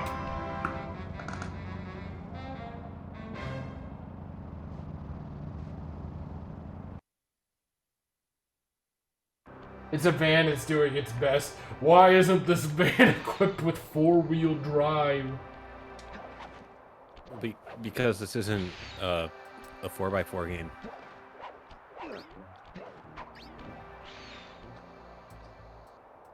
I go.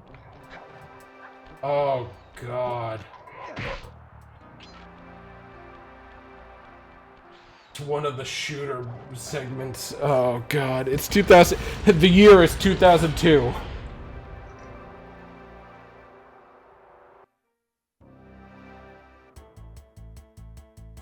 This vehicle is identical to the one you found in Ms. Ruby's lair. Someone with some serious high-tech skills must be providing these guys with hardware. The fifth member of the Fiendish Five, perhaps? Remember, use the left I've heard that you can do something weird right here. Well, whatever. I'll do it the actual way. Perish. Return to monkey.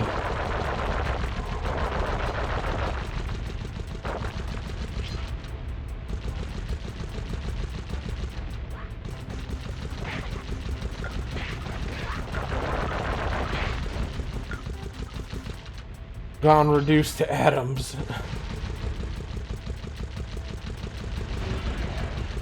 Sly Cooper stealing the Infinity Gauntlet next.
Yeah, but, no, I am playing this on original hardware if you didn't realize, Joy.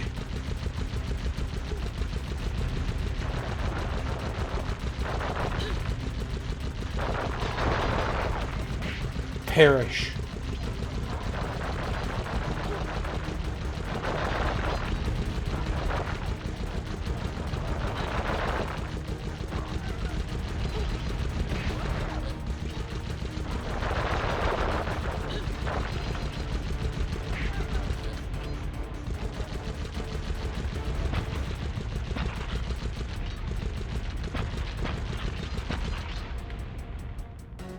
Woo!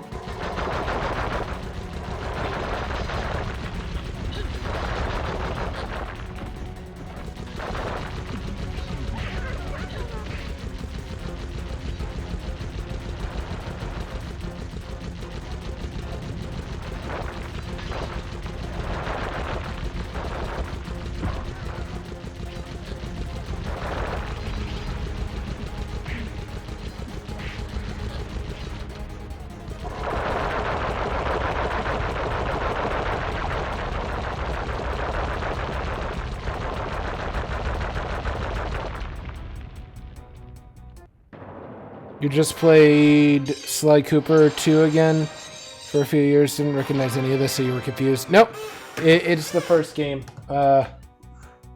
CIB, complete in box. Trying to get it on camera, don't know which way to move. There we go. Though I do have Sly 2, Sly 3, and Thieves in Time.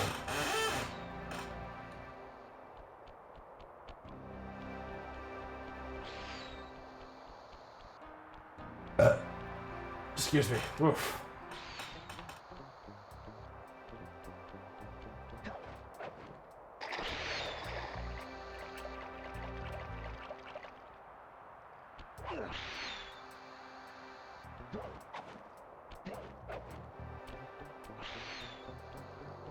That is Desperate Race.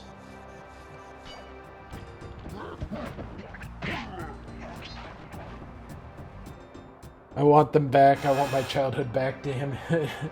My damn brother took it. Duel by the Dragon. I don't know this one. I actually don't. The only one that I've recognized thus far from amongst all these is the very last one. Let me see.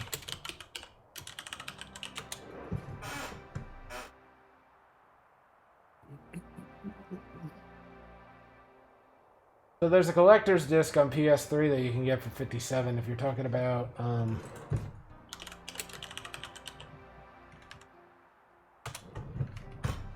Sly Cooper on PS2. You can get there's somebody selling a copy on eBay for $21. There's somebody selling a copy for $40 that's complete in box. There's somebody selling a full set of all three for $84.99. Complete in box? I do not know if the 3 set is complete in box.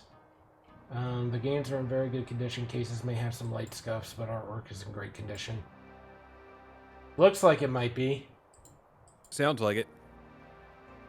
I was looking at it and it's got pictures of the inside, but they're PNG backgrounds, so something about that feels weird. It does feel weird. Yeah. It's from a... I generally always look on people's like stuff, and they've got 100% positive feedback on 10K items sold. Sounds trustworthy. Yeah, these 3 are the originals. Yeah, there's another one that they have that's not the originals, but is the greatest hits edition. That's they literally have a listing, same price, $85. That's verified as complete in box. The other one, oddly enough, does not say complete in box. What else did they got on their stuff? I'm interested. They got the TAC collection, TACs 1, 2, and 3. Halo. Game Boy Advance game lot. Siphon filter. Shadowman, second Neptunian, Subnon cargo. I don't care about that.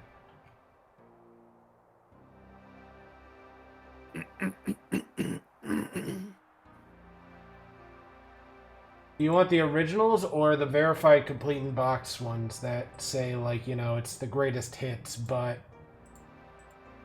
it says complete in box?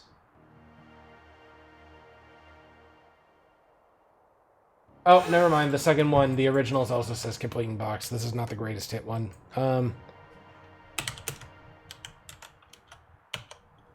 I'll DM it to you on Discord.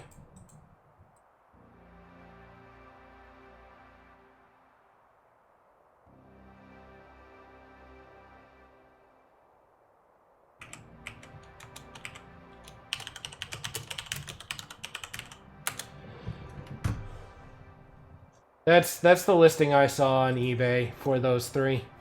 I DM'd it to you just now on Discord. Which, Joy, I don't know if you do Discord, but definitely feel free to join.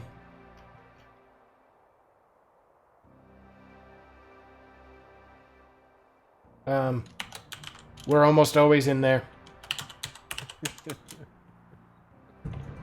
I shit you not. Most of the nights we're in here just vibing.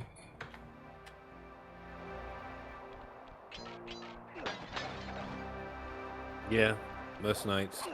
Sometimes I'll even stream whatever anime I'm watching for the 45th time. Amazon has a PS2 for $250. I have a couple PS2s extras, not in addition to the one that I'm using. 300. So no, $250. How can I? Oh, free myself fucking from hell. the sight Yeah. of Carmelita. Shut up, Ringtail.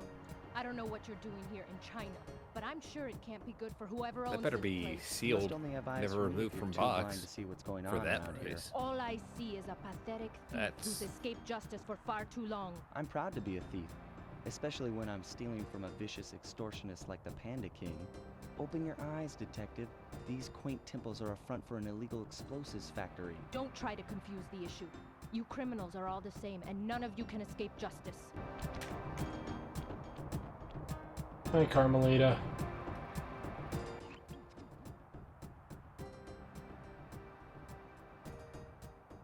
She has got some hips on her. The game may say French, but the hips say Latina.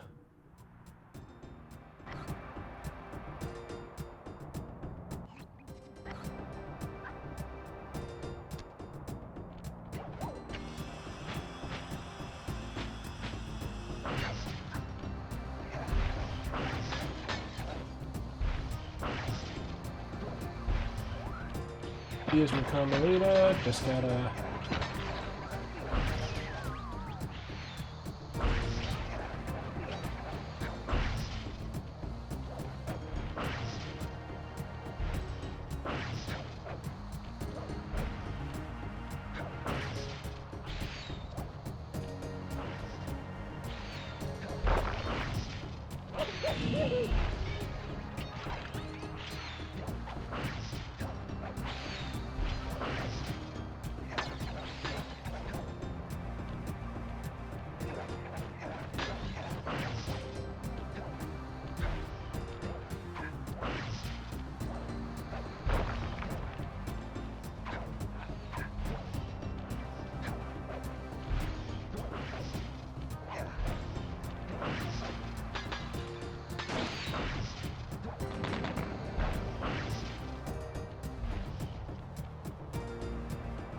Oh, okay.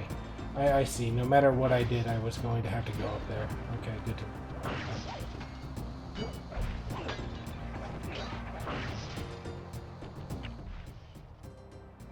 I know, right? I love her, especially at the end of Sly Cooper 3. I would recommend checking my local game store. They might have it for cheaper. They already said that they didn't have it for... Ecstatic doesn't have a local game store. That fucking sucks. Yep.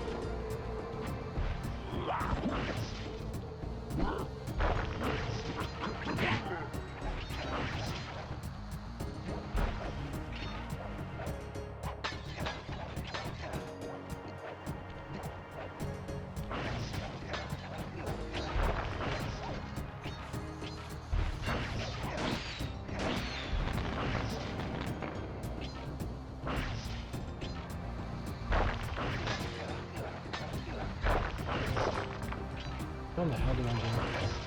See what I mean? This level would not be fun with a headache. No, it's definitely in some ways a little bit of a headache.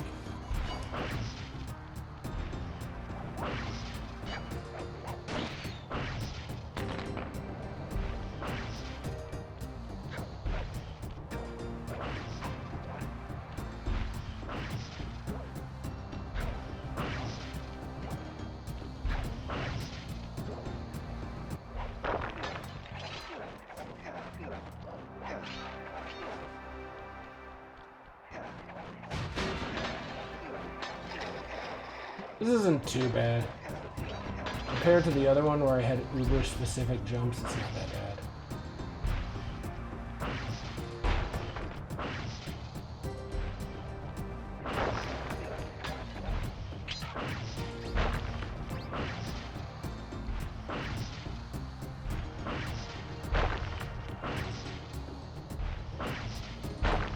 I do like this. I do like that you get to use her like she's a gameplay mechanic here.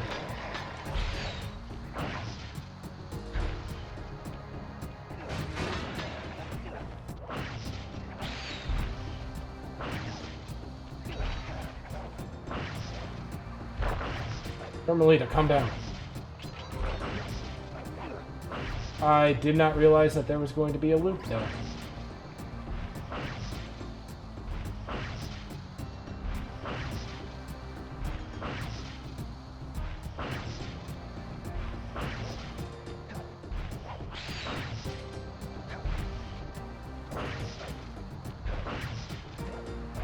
Okay, so she damages the roofs and stuff.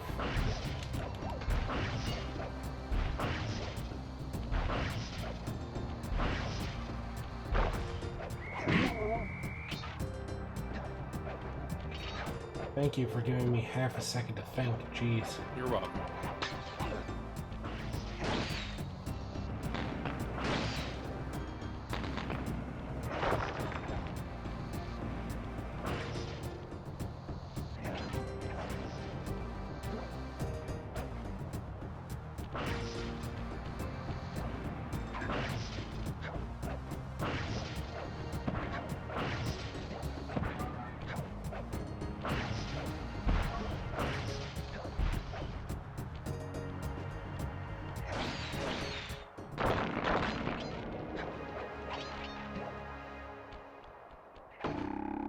Missing 4. I don't know where they could be. Unless they're up ahead of me. Ooh! Carmelita, please.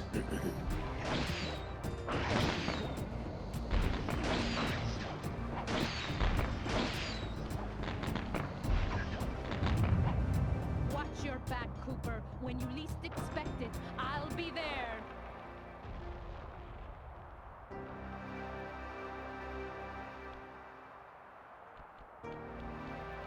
God. I don't know where the 4 I missed are.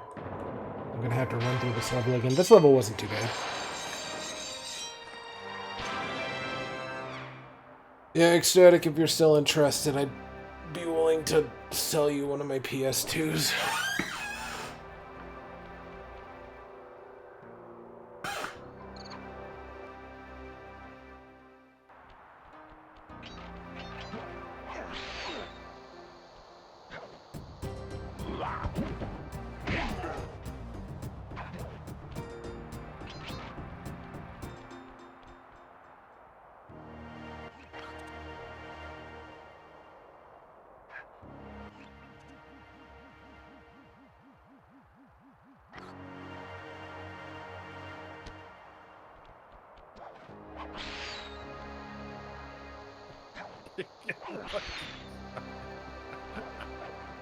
More Freeze, bee and puppy Raccoon. cat. Yeah. Freeze when my heart warms at the very sight of you. Shut up, Ringtail. I don't know what you're doing here in China, but I'm sure it can't be good for whoever owns this place. God. You must only have eyes for me if you're too blind to see what's going on. I'm looking at her, and All Carmelita I is see definitely a the reason a pathetic few thief people who's became escaped furries. justice for far too long. I'm proud to be a thief, especially when I'm stealing Just a from few. a vicious extortionist like the Panda Probably King. at least a few. Open your eyes, detective. These quaint Second symbols are season a of front Bee and for an Puppy Cat illegal out. That's a explosives question for factory. Siege. Don't try to confuse the issue. You criminals Wait, are what? all the same. Is the and second none of you season? can No, the escape second justice. season is not out. No, I'm pretty sure it's just the first 15 episodes. Yep, 16. And I'm on episode 13. And this episode 13 is fucking great. The fucking fish that flips people off.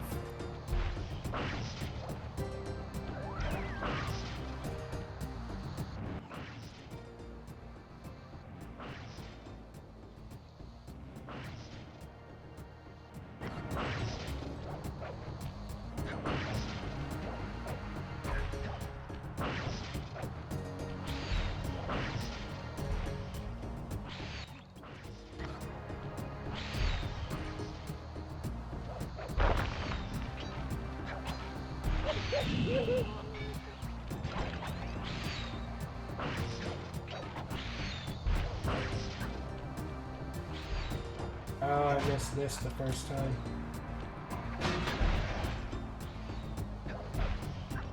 There's 2.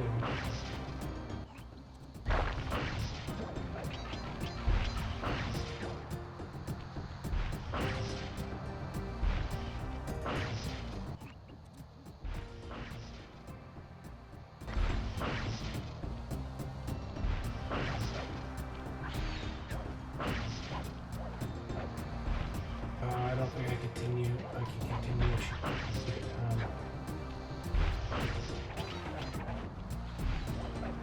With that, so I can't continue.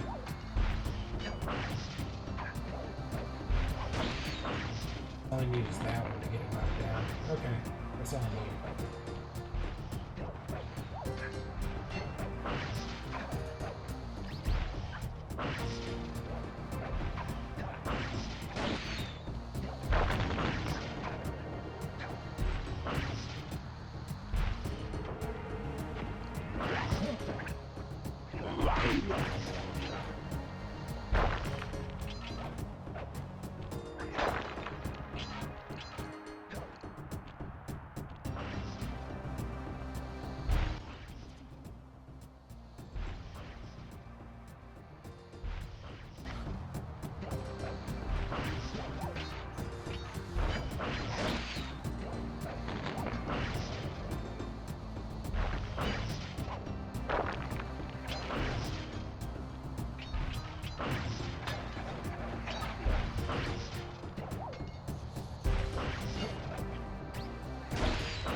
Oh, that explains why I didn't notice it. The camera anyway. Okay, now I got them all.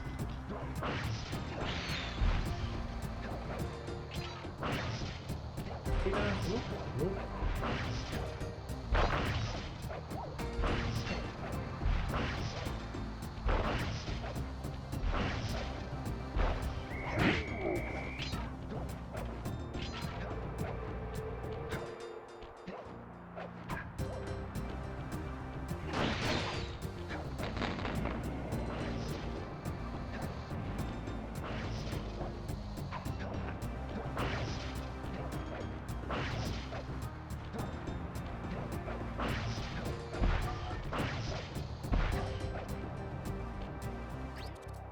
Unfortunately, this vault code appears to have been written in owl dialect.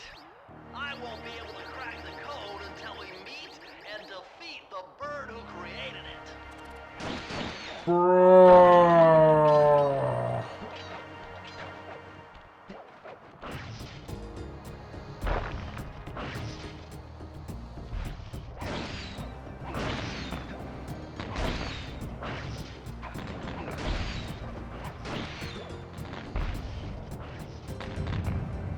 Watch your back, Cooper. When you least expect it, I'll be there.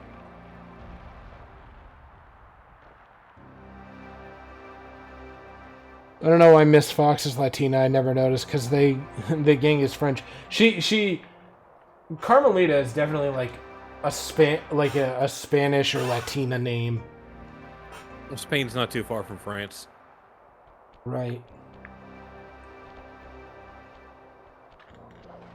It may work for the French, but her body is definitely Latina.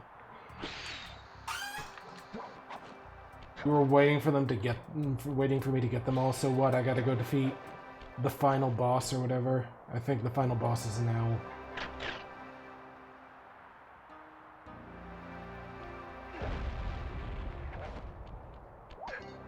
Here I go. Interpol, never mind. Yeah, she does work for Interpol, but she first appears in France, which is where her office is located. Carrying Kane of notorious Cooper thief clan. Have you come here for revenge? To steal back the Thievius Racoonus? That was my plan at first. but now I'm more interested in putting an end to your avalanche extortion racket. Why should you care if I bury a few worthless village in snow? You are a thief, just like me. No, that's only half right. I am a thief from a long line of master thieves, while you're just a frustrated firework artist turned homicidal pyromaniac. Insolent child. You shall pay dearly for your disrespect. Still, to honor your Cooper ancestry, I will send you to your doom with the beauty of my new firework technique, Flame Fu. Holy shit. Fiery wheel! Fiery wheel! Fiery...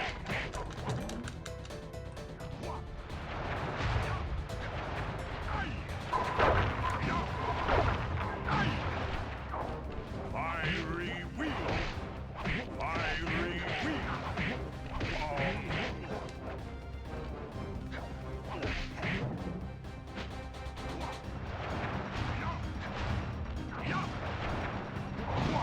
This man a firebender.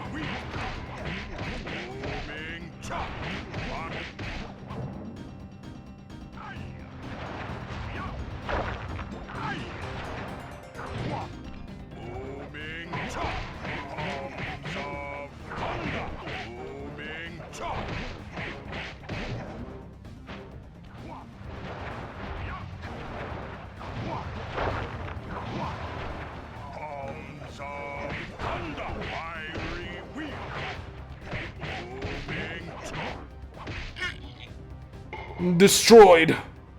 Poe from Kung Fu Panda is no more. Is unparalleled. Sly, I did a cross-analysis of the metal used in that high-tech blasting vehicle, and it turns out it can only be found in one place. The Racoonus volcano in Russia. That's got to be where we'll find the fifth member of the Thievius Five. So get what you came for and let's get out of here! Retrieving the Panda King section of the Thievius Racoonus gave me a chance to learn about my technically minded ancestor, Otto Van Cooper. Not known for his physical dexterity, Otto relied on vehicles to aid him in his criminal endeavors. Armed with his designs, I was sure Murray would be able to make some cool modifications to the team van. That's a big airplane. It is indeed a very big airplane. A frustrated Inspector Fox, having missed me coming down the mountain, threw the Panda King in jail, thus putting an end to his avalanche protection. Hot Latin service. Spitfire. That's the first time they confirmed she was Latina. My gang and I took a little time off and did some shopping in Hong Kong. Thoroughly relaxed, we headed home to plan our next move. What time is it for me? It's about 11 o'clock. Okay, partner, this is Eastern it! Standard A trip Time. to Clockwork's lair! Eastern Standard Time.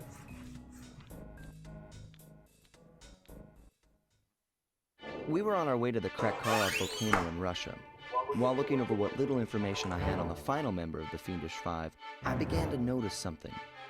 In the 4 parts of the Thievius Racoonus recovered so far, several of the pictures depict a shadowy owl-like figure, which looks very similar to the police images of the mysterious Clockwork. Is this a strange coincidence, or is there something I'm missing?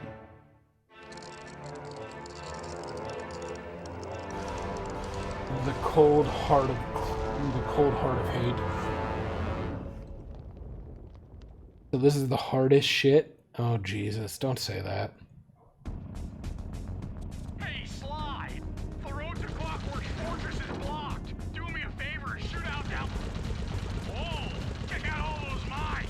Think you can blow them away and clear a safe path for us?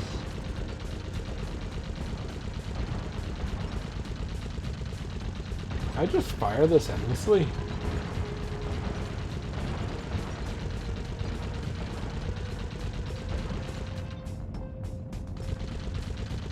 Bingo! My scanners indicate the Clockwork is holed up in that owl-shaped tower. First things first, we've got hostile robo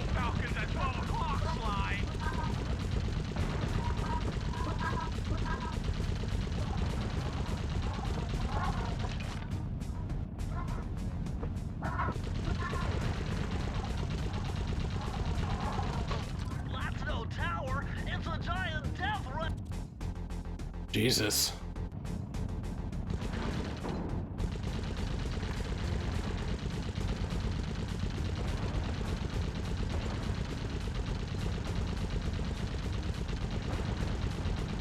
God, Siege.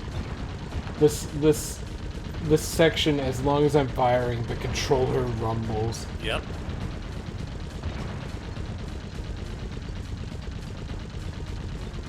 I don't know if it's visible how much my hands are shaking because of this. Not quite. Not quite. Oh, I fucking hated this level.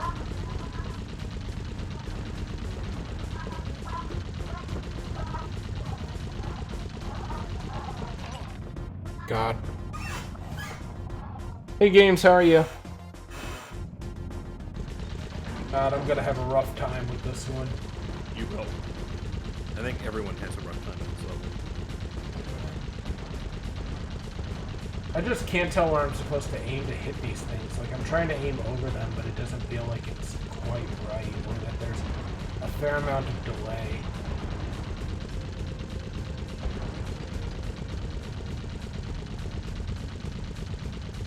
What about me? I'm okay.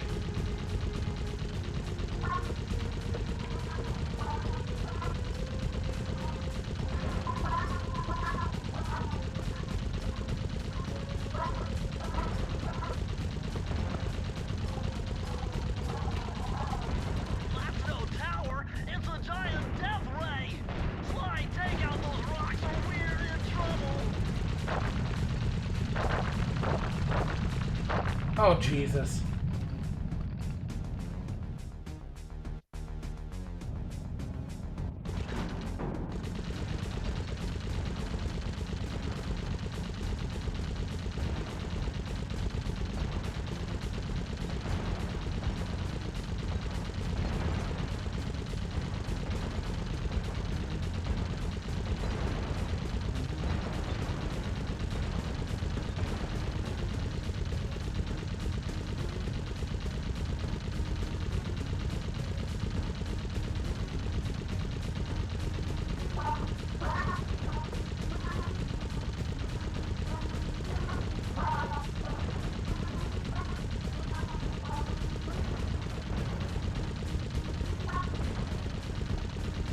Blackstone Tower, it's a giant death ray! Sly, take out those rocks or we're in trouble!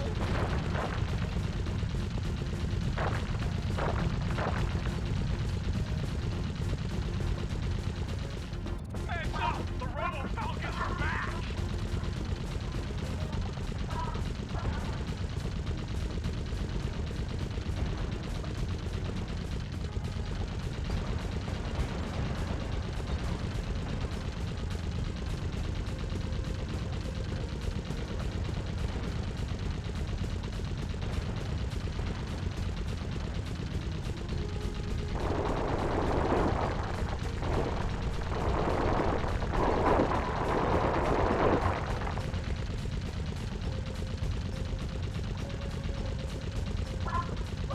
We're getting swarmed!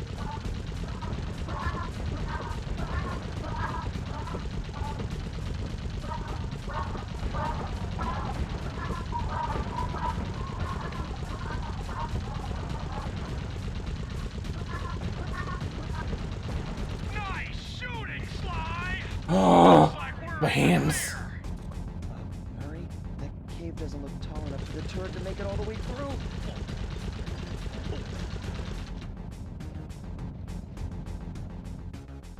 Burning rubber.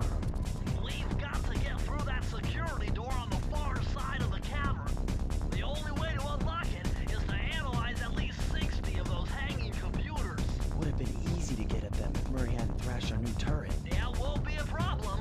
I can hack the computer's connection coupling so they'll fall to the ground. Then, Murray will have to run over them with the van. Okay, and Murray, remember to use our new battering ram by hitting the square button if anyone tries to keep you from those computers. Murray, there are only 119 computers up there.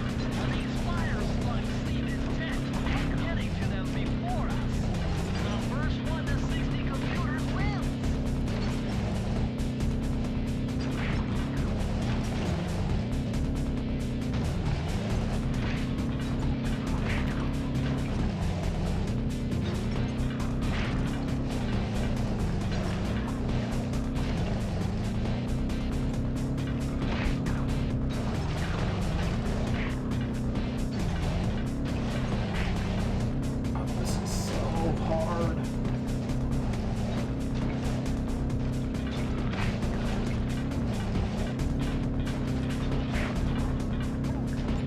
Nope, they're gonna win.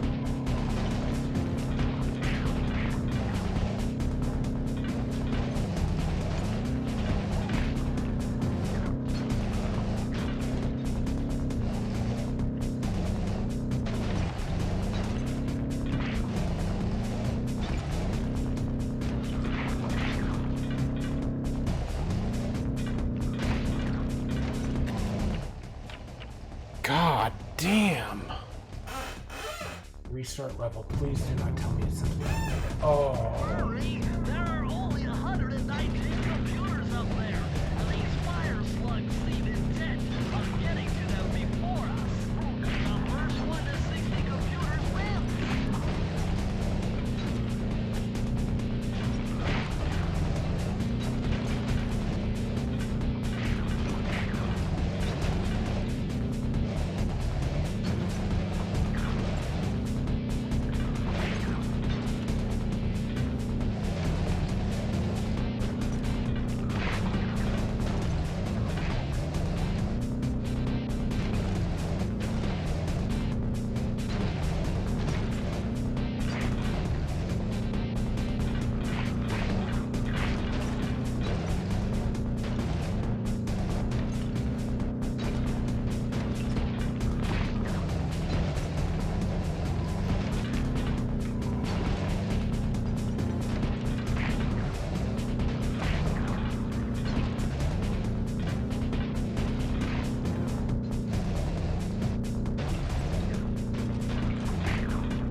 Ugh. Have enough data to open the security doors.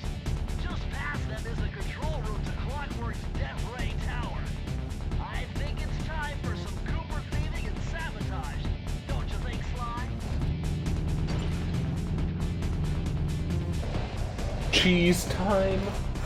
I am nervous. What awaits me in cheese time? Careful, Sly. Those tiles are booby-trapped.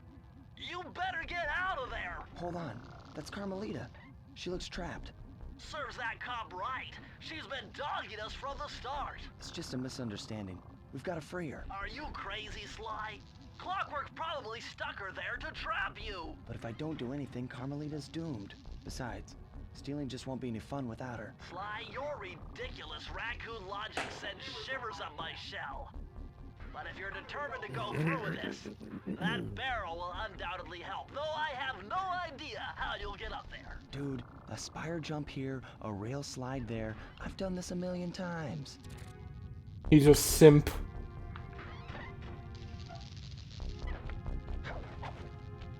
Sly desires ass. Okay.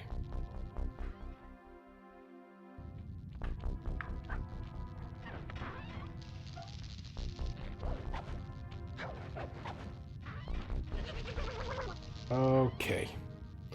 Slid me down a little bit further than I would have liked.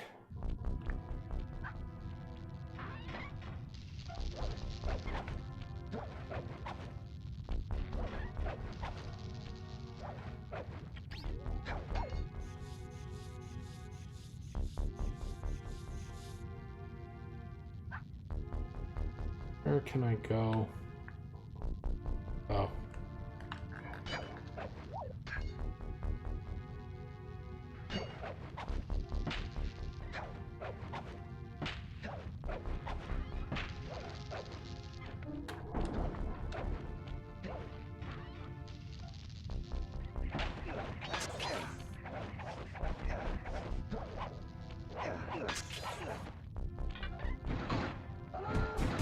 Okay, game.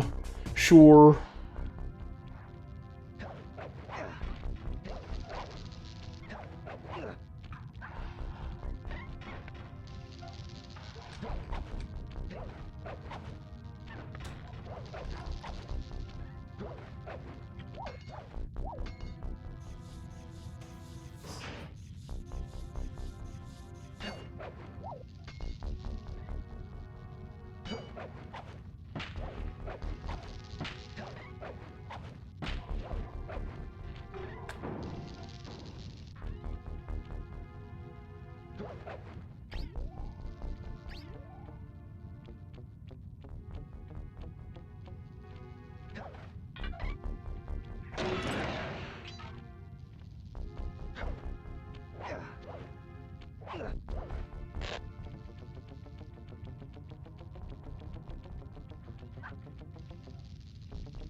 Here I go.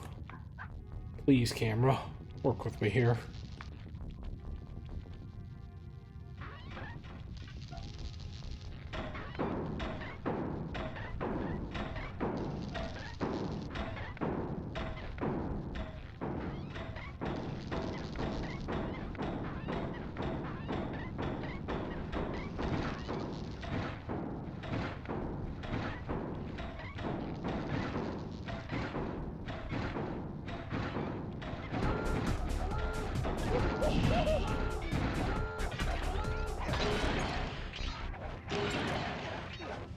Well, it worked out.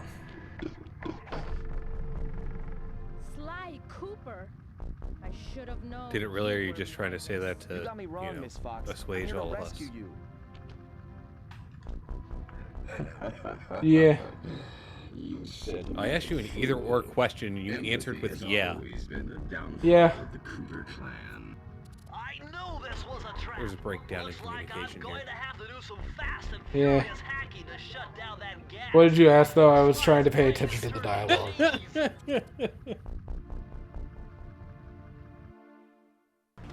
Haven't had to do this in a while.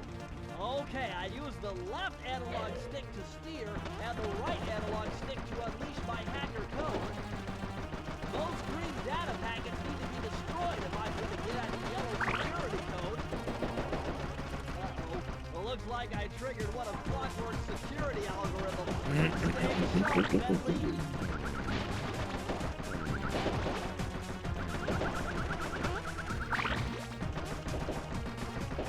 Level 3!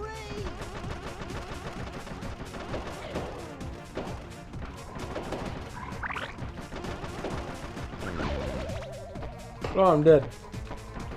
Oh, never mind. Oh, wow, that just kills me. Straight up. Holy shit.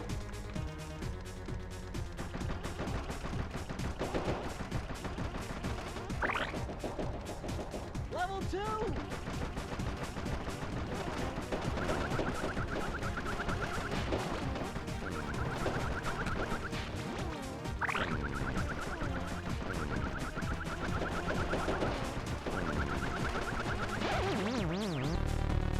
Come on, game.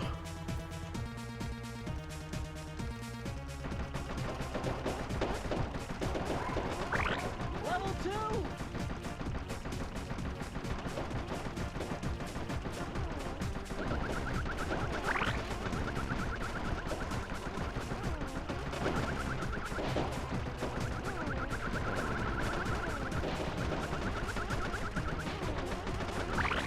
Level 3!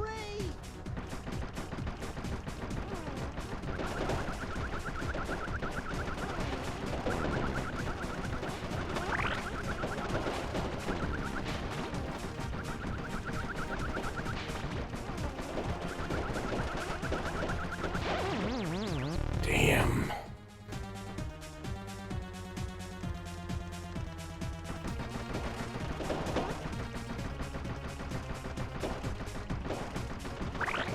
Level 2!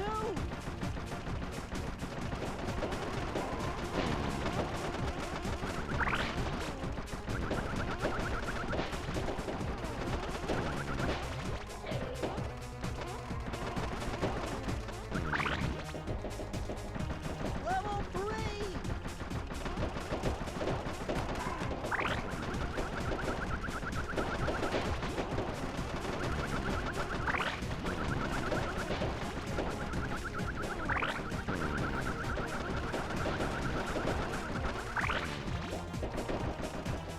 Level 4!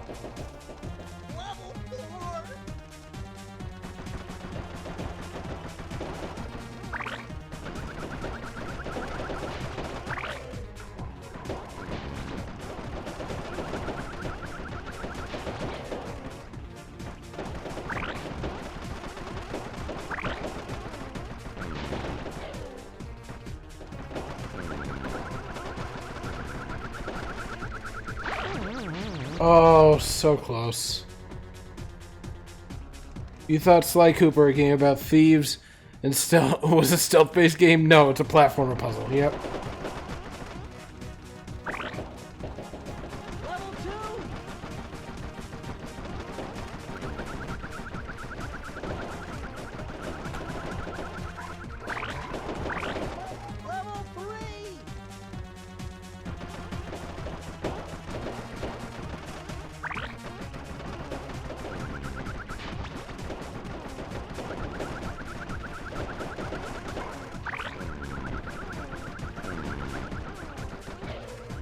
My brother in Christ, please stop. Stop!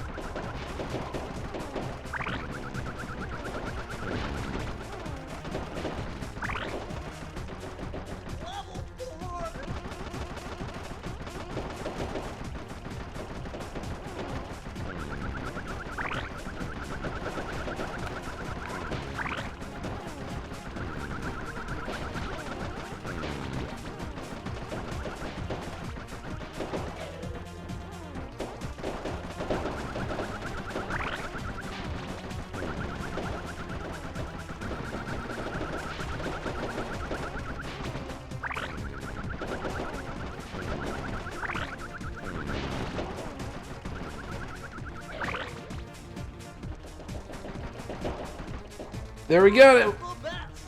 There we go. I got it. I have obtained the cheese.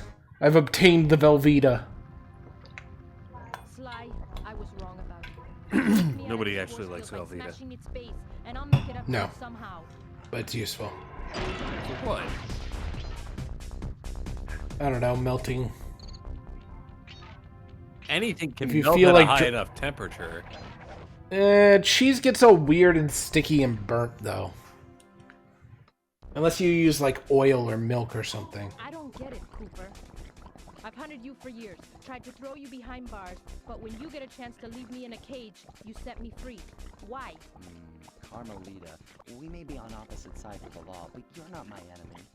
Now, the homicidal robotic owl that built this death ray and nearly gassed us to death, that guy's on my list. I see your point.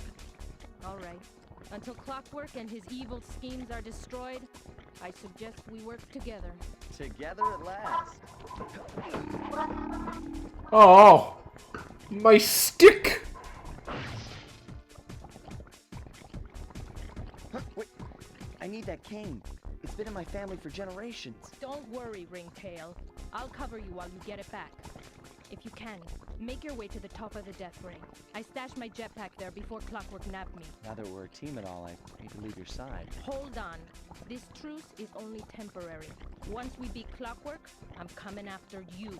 Really? Well, maybe I'll give you a 10-second head start. Oh, this time I'm doing the shooting.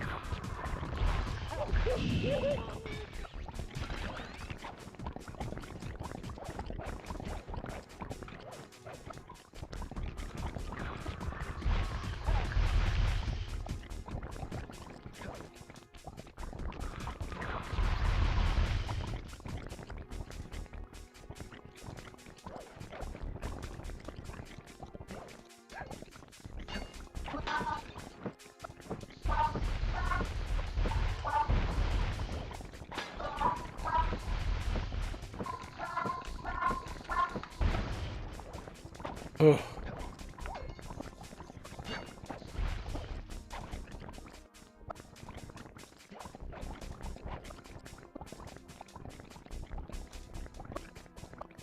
What are you waiting for, dude?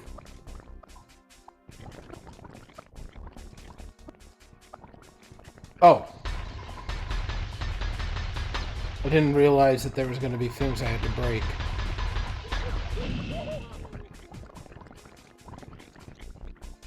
Okay.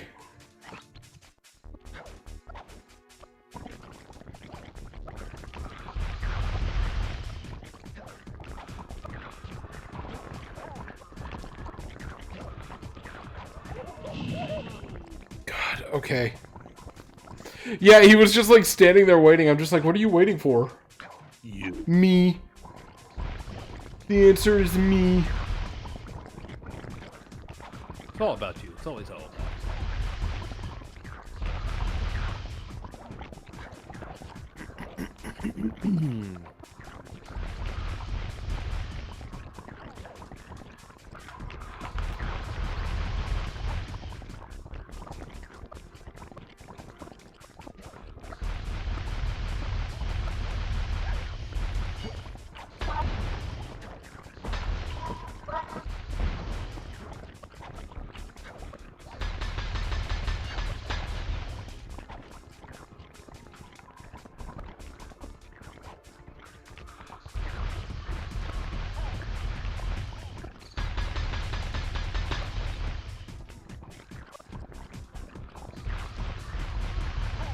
I had a feeling. My bones.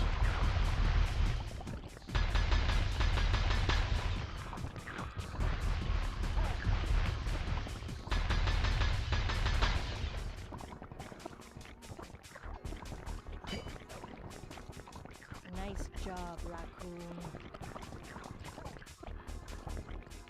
I was dying because I was waiting for the light bulb moment. Yeah. Where's Carmelita's jetpack? Right where she said it would be. The magnetronic support field for the death ray got destroyed as you were making a run for your cane. You'd better hurry. This whole thing is about to fall apart. I'm on it.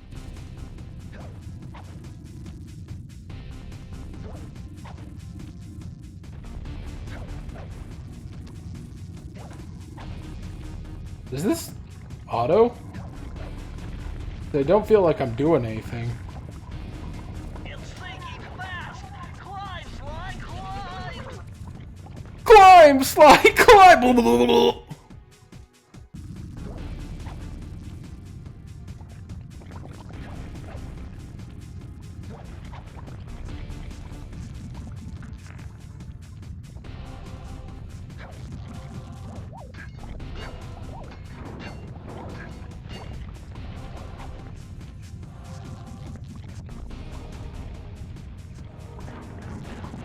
Smash those gears with your cane. You've got to keep moving.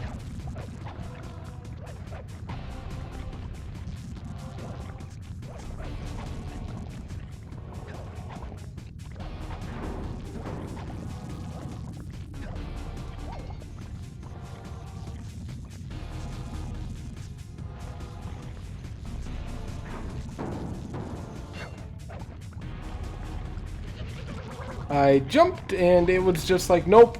Game over, try again. Okay.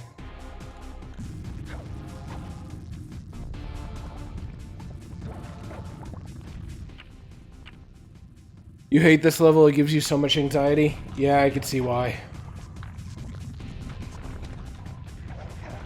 What's the name of this level?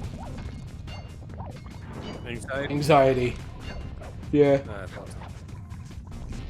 I don't know. I actually don't know, I can't remember. I know it popped up at the very start, but...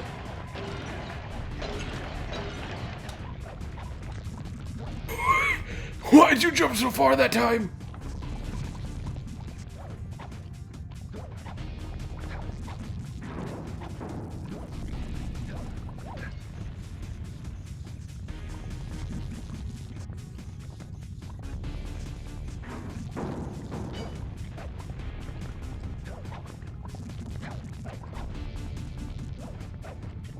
Why? What is... Why? It makes you wait, and then it's just like, no, why weren't you running, you fucking dickhead? It's just like, because you made me wait.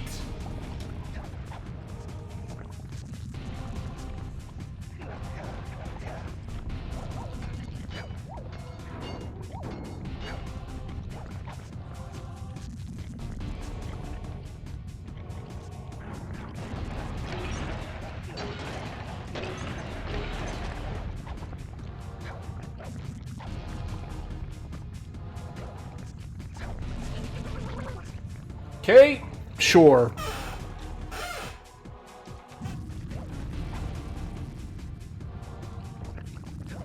Whoever designed this level, I'd like to have a conversation with you. I don't think it's going to be a conversation.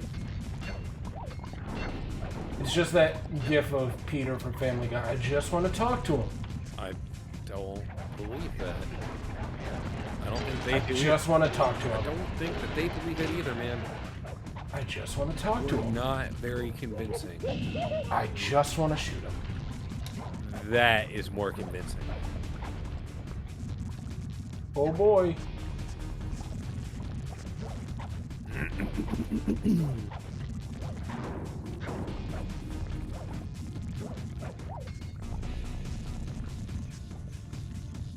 Go do do do do do.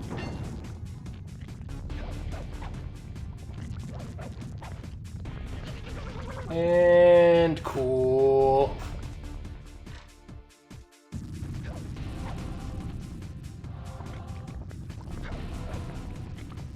The only thing that drives me nuts about these levels is, like, when you do them and, like, it's something that you've done a million times, so it's like, right now I'm going through this section, and it's like, oh, okay, I've done this before. I already know what's going to happen, you know? And then it's just like, no, you died. Instead of using that as a learning experience, punish yourself by going back to the start and doing it all over again. Did you actually know what you were doing?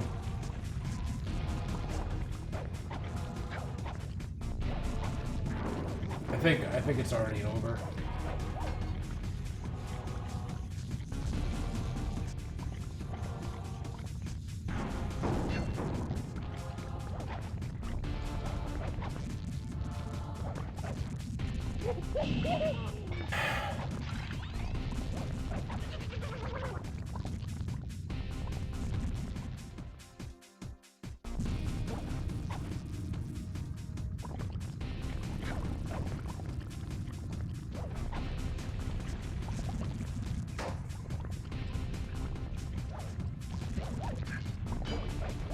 Hey Siege, are you in chat? Yes, are you? I am in chat, but I can't look over. What did Joy say earlier? I was trying to read that, but it was a longer message, so I'm having a hard time looking away currently, but I want to respond. Joy said he hit that pose at 11:12, and then it was the message before that, I think. 1/25th away from effecting the D&D games. What do you mean?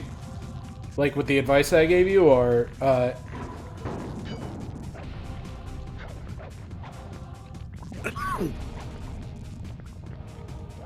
Yeah, it sounds like he got him there about 25th. I mean, hey, it's better than where he was before, right? Yeah. Is there still some questions you wanted to ask? Because I could still answer them. Oh. Yeah, by the way, Joy, did you follow my notifications haven't been working very well lately.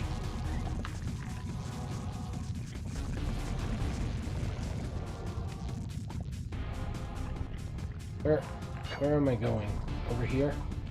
It looks like you're going up on this pole. I would have jumped over there too, actually. Oh! You're not dead, so... WTF, mate. And here I thought you had found another speedrunning strat.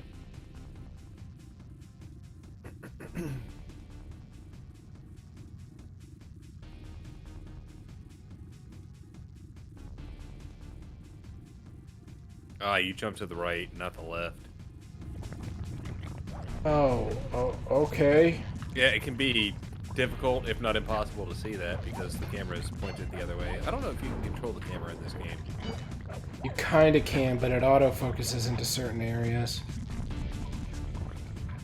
So it's like I can move the camera right now, left or right, but it's just gonna autocorrect back to its default position in a second here. Yeah, Ecstatic Panic seems to be the expert on this game. Because it damn sure isn't me this time.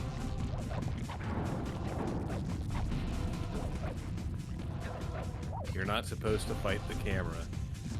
Well, I mean, the camera was pointing to the left when I was looking. Yeah, the camera was pointed to the left. I didn't do anything there. Just like that, even though... Oh...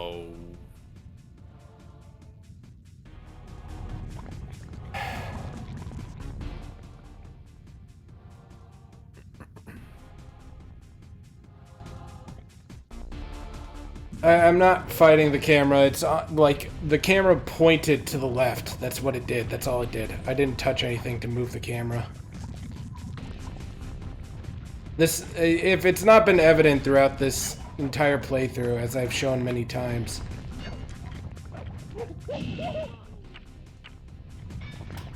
the camera for this game is not what I would call the greatest. Yeah, Mario 64 did better.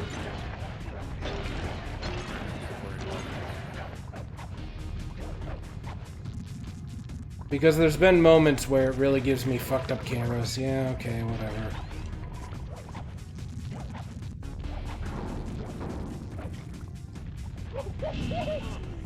What? Damn, it just kind of, like, threw you off of the thing that you were running on. I jumped there, but I misgauged the distance. That was my fault, but I think the lava lowered in response to where I was supposed to be. Yeah, I think as you're going up, it's actually raising. What?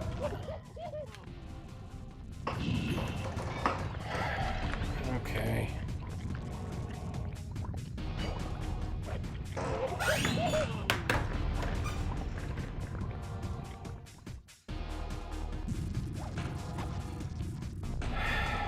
Okay.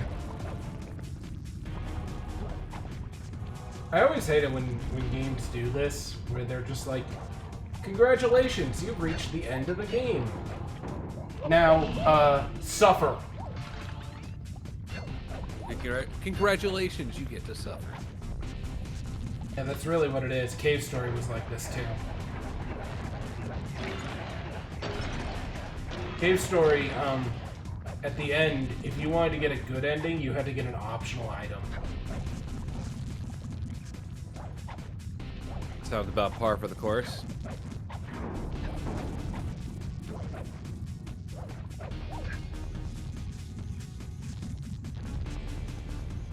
Sort of how most games do it.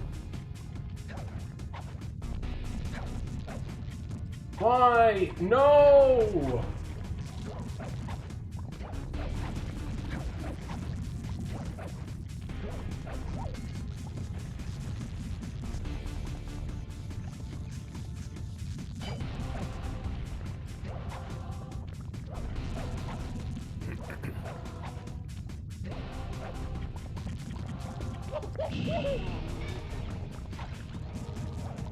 No, you're jumping too quick. Oh.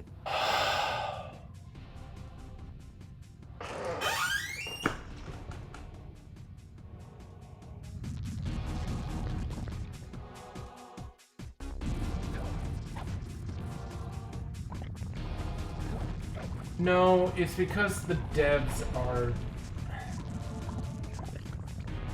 not, they didn't test it enough. I can tell that what's happening here is simply a bug that occurs from not having tested enough. When I'm trying to jump from point to point, right? So see right here, when I'm doing a spire jump, it brings me to the peg that's closest to my relative location.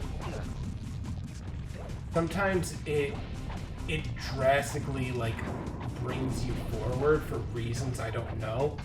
And I think it's trying to get you to the closest one. The problem is, it doesn't have a good metric for measuring which one is the closest one on this, because they're technically equidistant. Yeah, like, right there, I just did it. Like...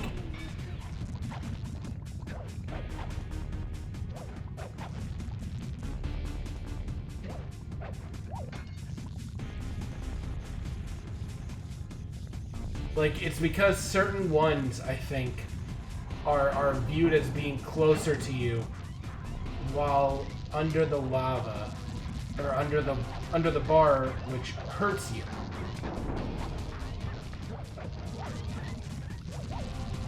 What? Why? Why? Why did it just do that? I don't understand. I heard you talking about how much you like this part, so it was just like, hey bud, I got a deal for you. Oh my fucking god, this game is such trash.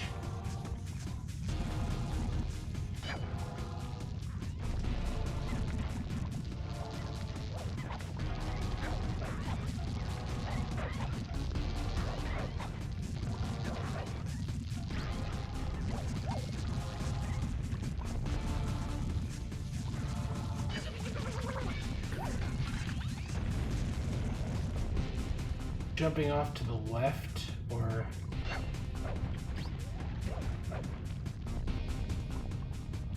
Okay.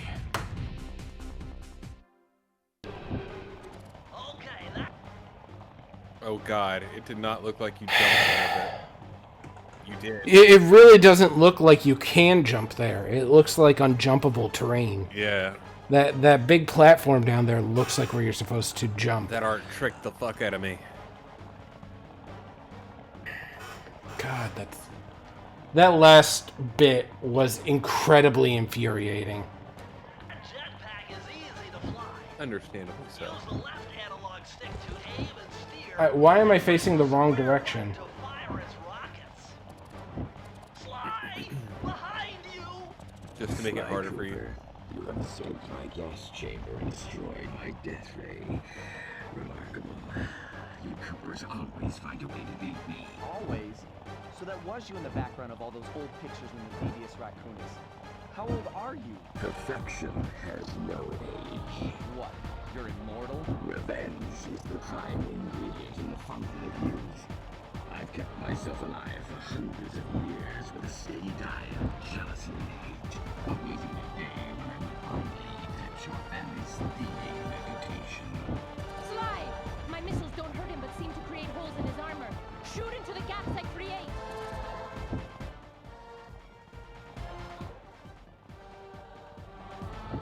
Okay.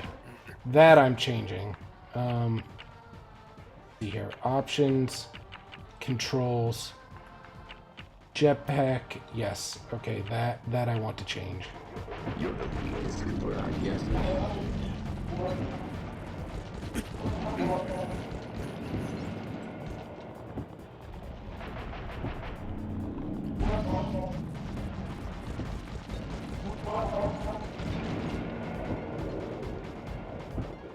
You can't dodge me forever. You can't dodge me forever, I would beg to differ. You cannot save me. Oh, well, maybe I can't. Oh, sweet, back to full.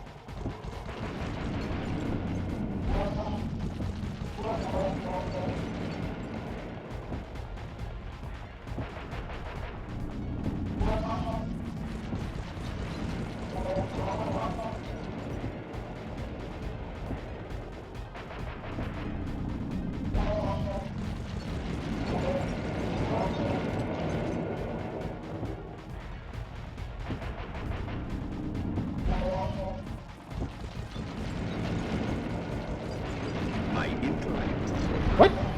What happened? He was right. He was indeed right. I don't like to admit it, but he was in fact right. Right about what? That I couldn't dodge him forever. My God, it moves so slowly. My experience is greater. You're the weakest Cooper I've yet met.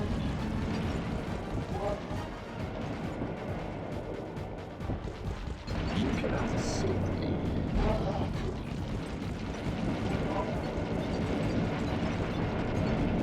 God, it's hard to tell when... That doesn't telegraph very well.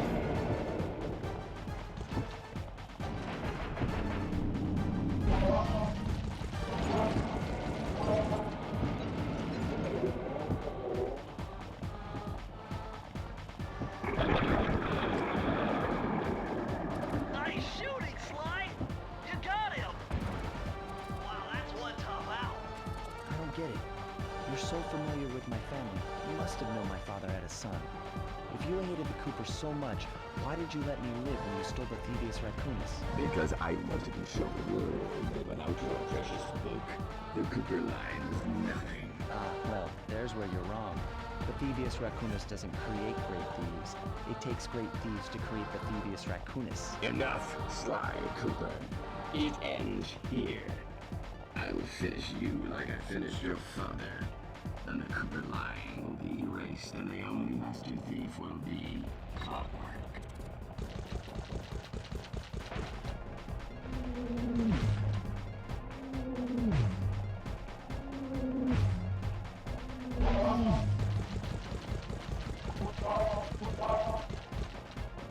My skills are superior.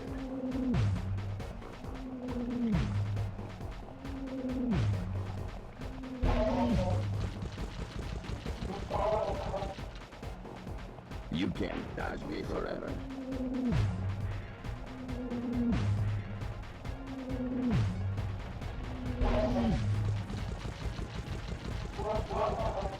Doing pretty good.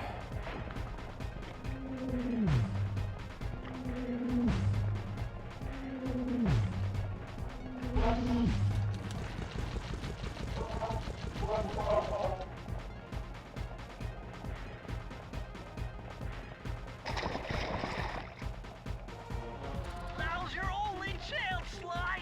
You've got to get to his head and destroy it before his auto... I am. 7. Flowers. Why?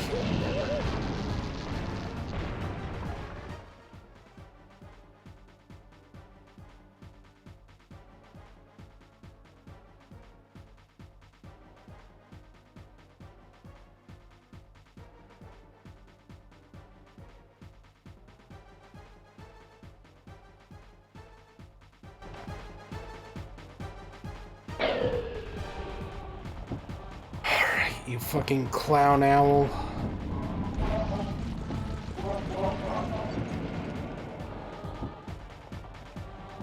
My intellect is refined. My experience is greater.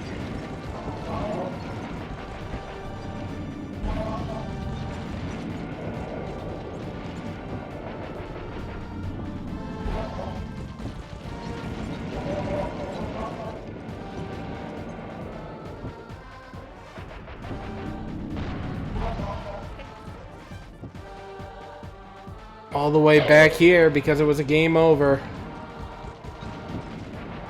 Because the previous section took up all my lives.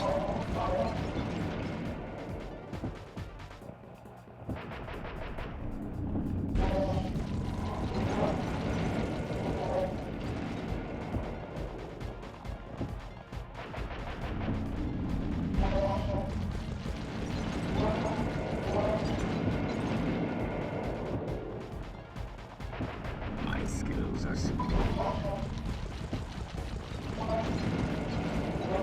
My intellect is refined. My experience is greater. Anytime you die this level... Oh, that's shitty ass game design. Well, unless I experience it, I won't let it affect my rating of this game too much. That time I got a hard game over, so I mean...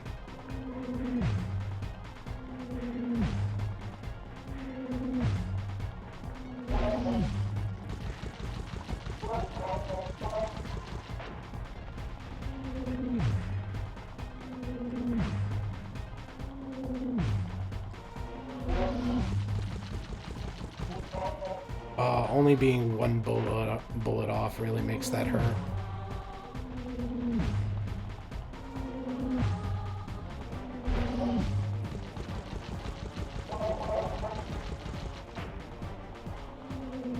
Oh!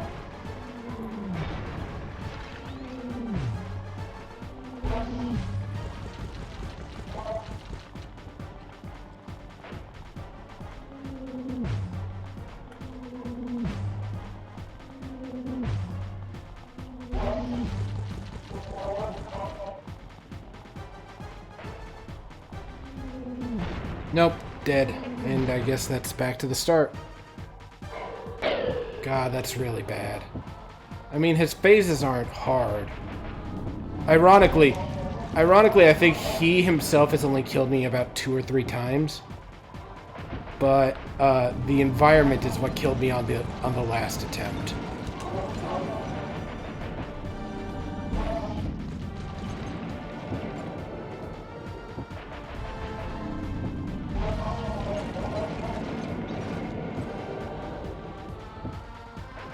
You're the weakest Cooper I've yet seen. God, why?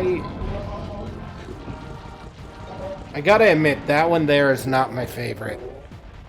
It would have been smarter to make it the wing that was closer to you. I understand that makes it an easier target, but...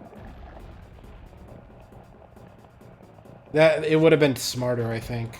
Just because it's very hard to hit it, given the way that his body is turned. My experience is greater.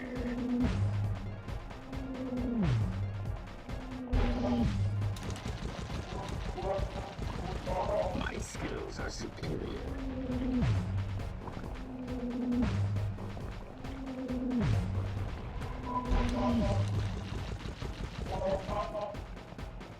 You can't dodge me forever.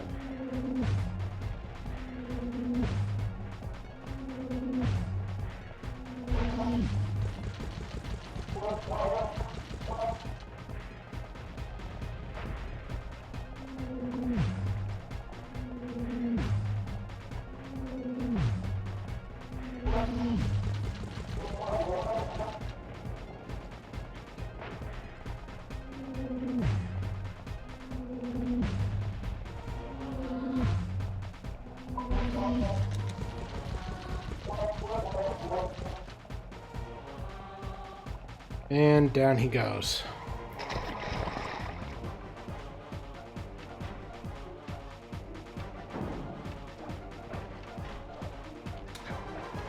I am. 7. Flowers. Why? It happened again!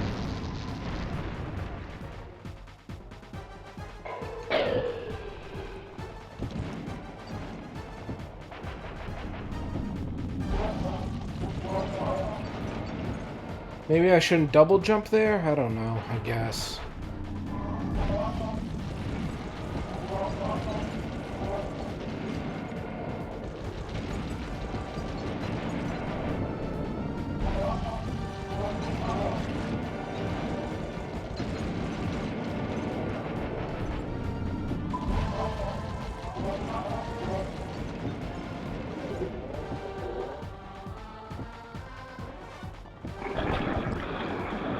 Maybe double jump has a cooldown. No, this game's mechanics, when you try to do double jump and then circle, always seems kind of iffy.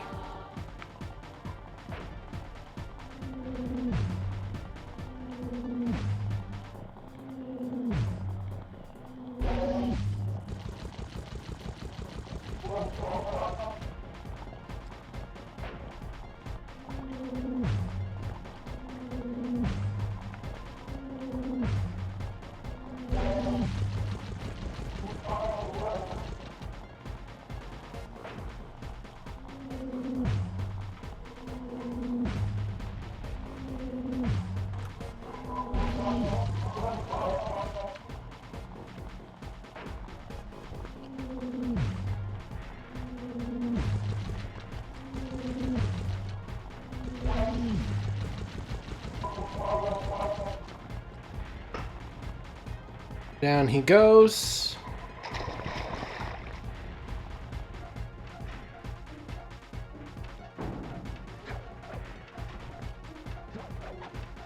I am. 7. Flowers. There it goes.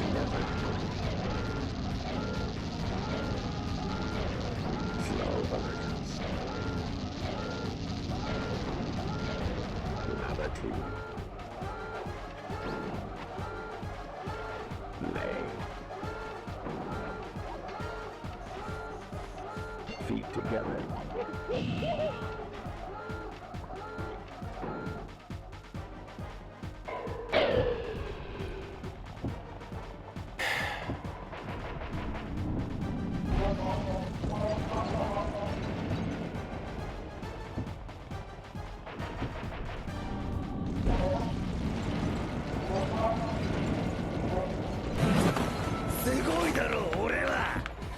Thanks for the bits.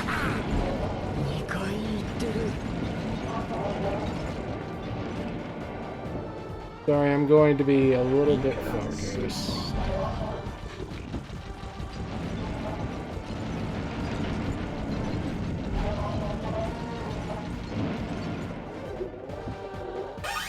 as an apology for the hardships and if I mess it up. No, you're fine. It's just PS2, created during an era where it's really the truth. It's like in the PS2, any game that could be made was getting thrown onto it, and some of it stuck and some of it didn't. And no matter what people will say about it, You can't dodge me forever. okay, cool. No matter what people will say about it, at the very least it taught us what doesn't feel good in modern game design.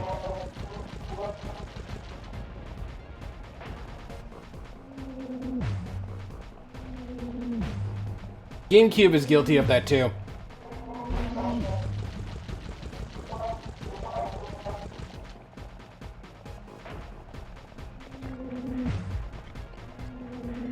Because they were just coming off of the era of games have to be really hard to artificially extend their playtimes. My Yes. intellect is refined. My experience So it's like is greater. in a 3D era where, you know, stuff like that isn't as, I won't say like well versed, but well understood. Instead of having higher difficulty, they believe to themselves, what we understand about difficulty is that if you die, you go back to the beginning, which means repetition and difficulty go hand in hand. And that's unfortunate, but that is what it is. Never. Reality Fantastic. lay. Feet together.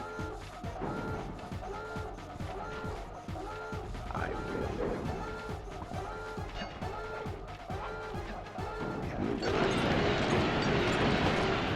What? Clockwork is superior. Okay.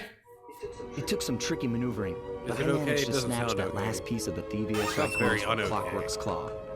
I had taken down each member of the Fiendish Five: Raleigh, Mugshot, well Ms. enough. Ruby, the Panda King, and finally Clockwork. I'd beaten them all one by one and reclaimed my It was birthright. good enough. Good Of enough. course, there was no way I could have gotten here without the help of my pals. I know this hasn't been easy for them, yet they stuck Oh, with me through it Jesus. all. Murray, boy, it took a lot of guts for him to get out in the field with me. I know he was scared, but he's got more heart than anyone I've ever known. And thank goodness for Bentley. Without his expertise, I'd have never found my way off that rooftop in Paris. A guy couldn't ask for a better gang of friends. Who could ever forget the lovely Carmelita? Looks like we're not going to be friends anymore. Now that Clockwork's death ray is out of commission, we're back to playing cops and robbers. I thought for sure she was going to slap the handcuffs on me right then and there. But instead, she was true to her word and gave me that 10-second head start. 10, 9, 8, 7, 6, 5, 4, 3, 2,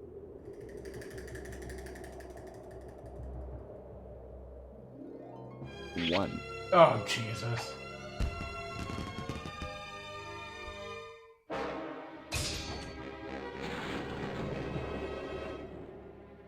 I felt bad leaving her stranded on that giant rock, but I knew it wouldn't be long before we'd see each other again.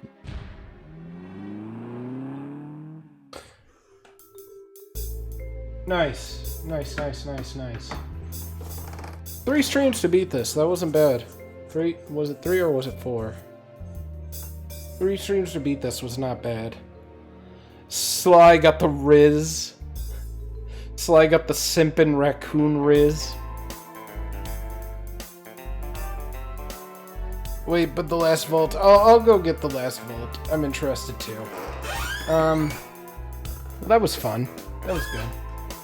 My friend highly recommended this game as a series to me, and so it was actually pretty good.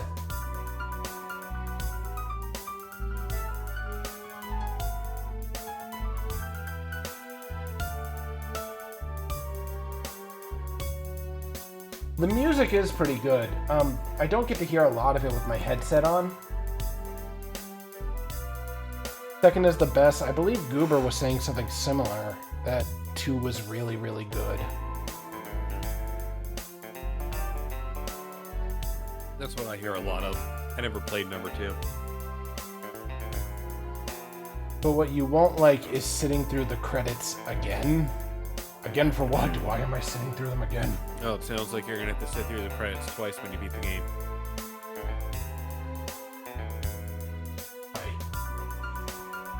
Fuck you. I'll give my...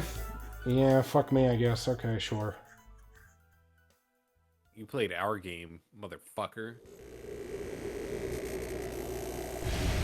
Apparently he's still alive.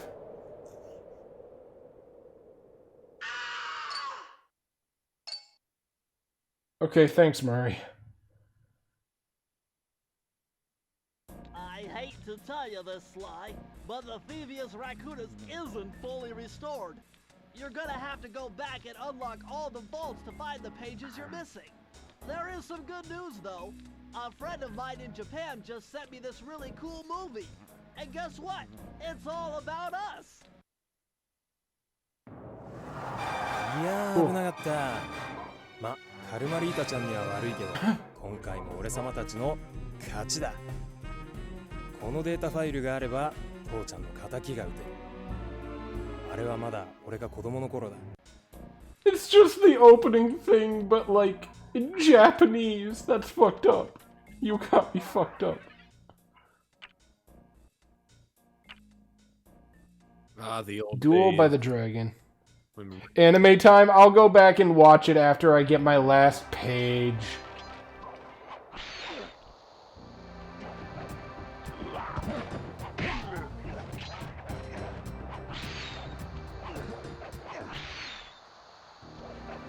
Freeze, Raccoon! Freeze, Raccoon! Here I am with my dialogue. Shut up, Ringtail. I don't know what you're doing here. That feels I'm racist. sure it can't be good for whoever owns this place. Must only have It eyes is for just you a if little. you're too blind to see what's going on around here. All I see is a pathetic thief who's escaped justice for far too long. I'm It proud is. to be a thief, I like especially when I it's just see like, the yeah, no, that's definitely racist. Panda King. Open your eyes, Definitely detective. racist These against quaint Rocket. temples are a front for an illegal A explosive. cop being racist, never. You criminals are all the same, and none of you can escape justice.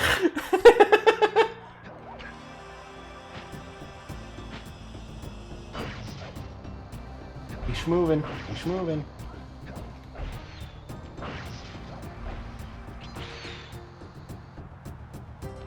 I schmoved too much. My speed was too high.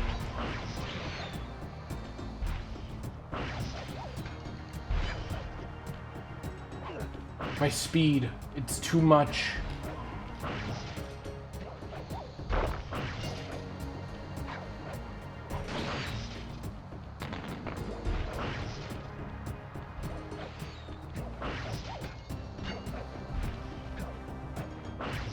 Excuse me, Carmelita. Just gonna sneak right by ya.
vessels burst in my brain while figuring this out.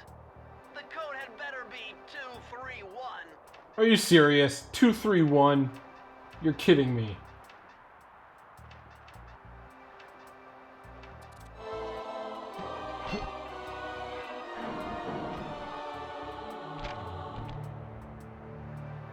Amazing!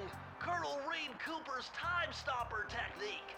Press the triangle button and execute a flashbang that will stun all guards in the world for a few seconds. I can see how this might be useful and entertaining too.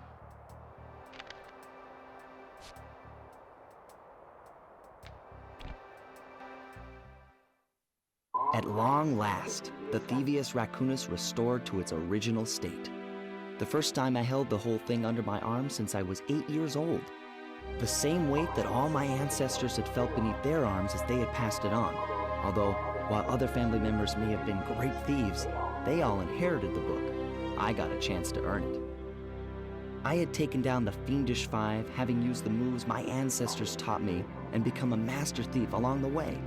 The time had come for me to chronicle my own adventures into the great book.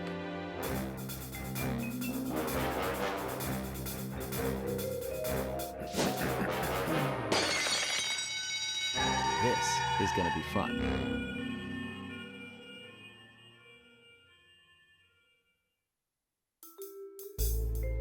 Yay! Yes, we've had first credits, but what about second credits? Well, ask and you shall receive. You've done it! Oh, hey! The I can just skip them. Thievius is complete! Now, try beating all the Master Thief sprints to unlock the designer's commentary. Once you've unlocked them all, I've got a special behind-the-scenes movie to show you.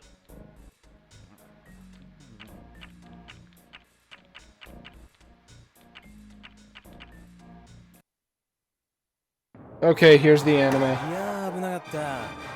ま、カルマリータちゃんには悪いけど、今回も俺様たちの勝ちだ。このデータファイルがあれば、父ちゃんの仇が撃てる。あれはまだ俺が子供の頃だ。よく父ちゃんの膝の上で遊んでたっけ。俺様の一族は代々伝わる義族の家系。そして受け継がれた技をまとめたのがこのラクーナの遺伝書。その洗練を極めた忍びの技だが、そこには必ず守らなければいけない厳しい掟があった。義族たる者、名誉にかけて狙うは悪党のみ、善人からは奪わない。ところが俺様が秘伝書を受け継ぐことになった夜、突然5人のギャングがやってきた。奴らは俺を守ろうとした父ちゃんを、そしてとうとう見つけ出してしまったんだ。大切なラクーナの秘伝書を。奴らは俺様の全てを奪いやがった。きっと中に書かれた技を使って悪いことをしでかすに違いねえ。そして俺様は一人ぼっち町の孤児院に入った。だがここで素晴らしい仲間に出会ったんだ。天才発明家、頼れる相棒ベントレー、そしてマーレ。食いしん坊でちょっとドジだがまあ憎めない弟分さ。仲間と一緒に俺様は父ちゃんの仇を討ち、そして秘伝書を取り返す。クーパーの名前に恥じない義族になれるか、それとも失敗してご先祖の顔に泥を塗るのか。さあ俺様たちの運命はどっちだ。 It's the intro, but fancier. Yeah, it's definitely a better animatic.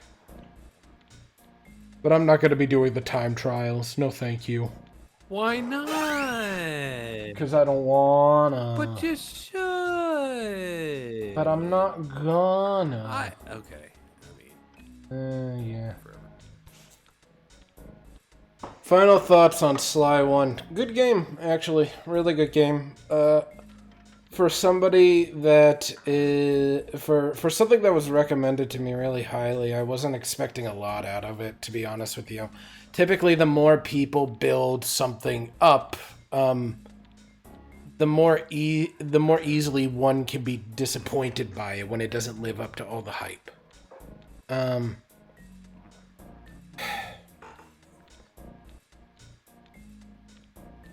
I think Sly did a good enough job of holding up to the hype.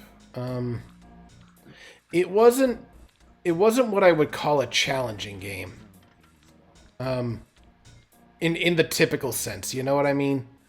Like, I feel like a lot of the times where I felt challenged was when moments where the game's like, where like, see, the game does have polish, but there's like little things that could have used just a little bit more, if that makes sense.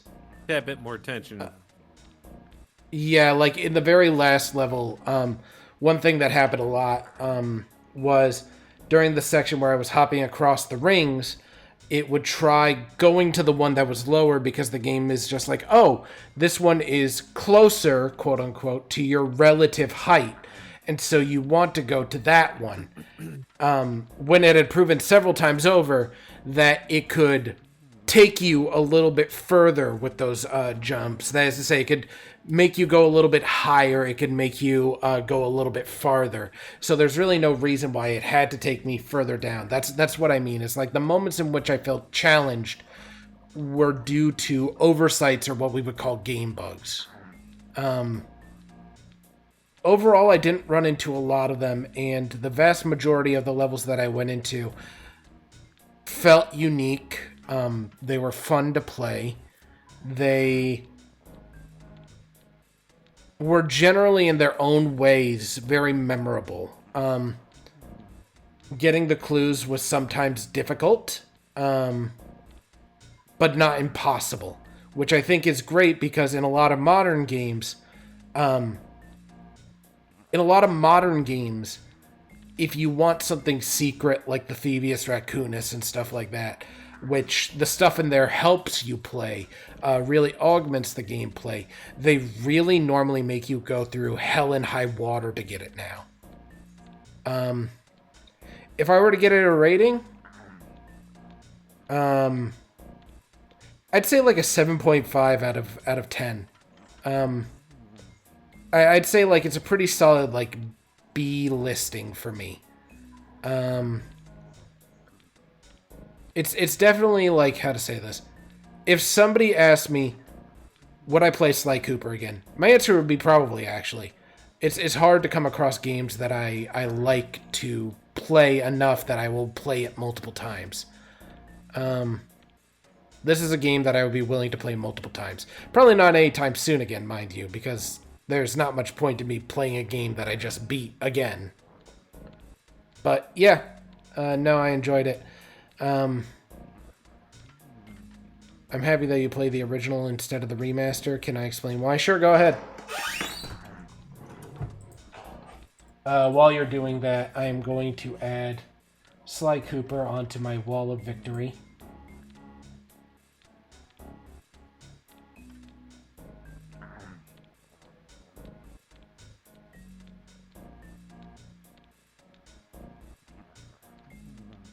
See, Wall of Victory.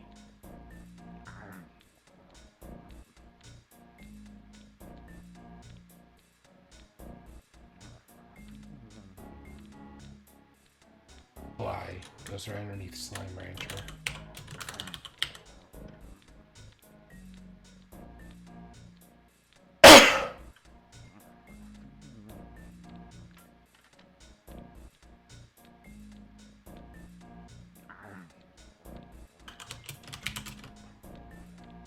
Just easier to copy paste it out of. And I see that you typed something. I'll read that in just a second. Oh, fucking duck and his fucking uncle.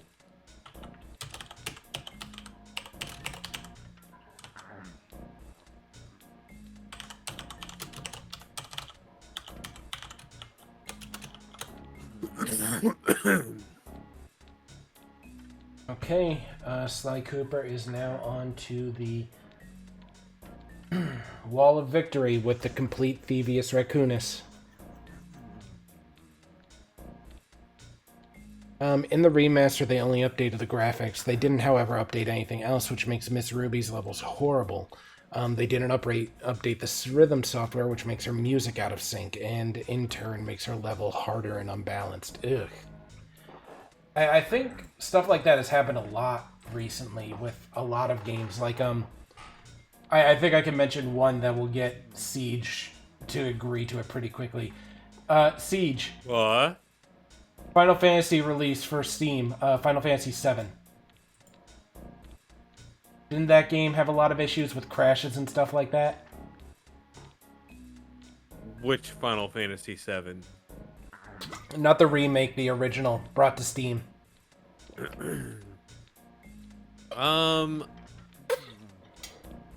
Initially, yes, it did. Because I remember when I first got it, when it first got released, it was just like, you couldn't get shit done. But now, it's actually playable. Now it's actually playable? Now it is. Like, you saw the last time I played it, it didn't crash on me. It didn't look... Yeah, it didn't look too bad. It didn't look too great. Like, there are mods that make it look a whole lot fucking better, but, you know. Yeah. Let's see. They not following me before? Weird. Yeah. Also, thank you for the follow. Anybody new, I believe. Yeah, I see Joy followed me. Thank you for the follow, Joy. Wow, it's followers. What? Let's see.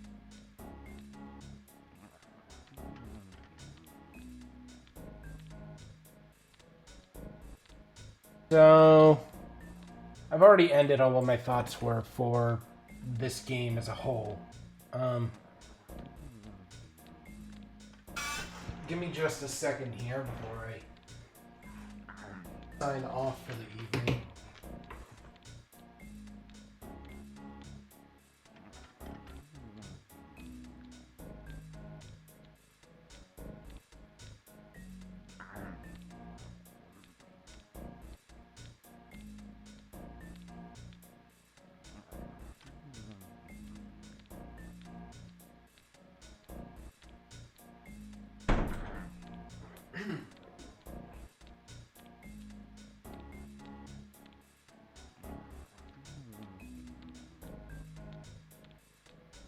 Whew.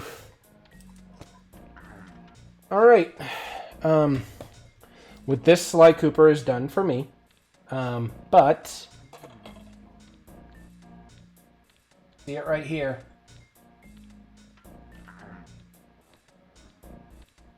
Sly 2 is right in my hand.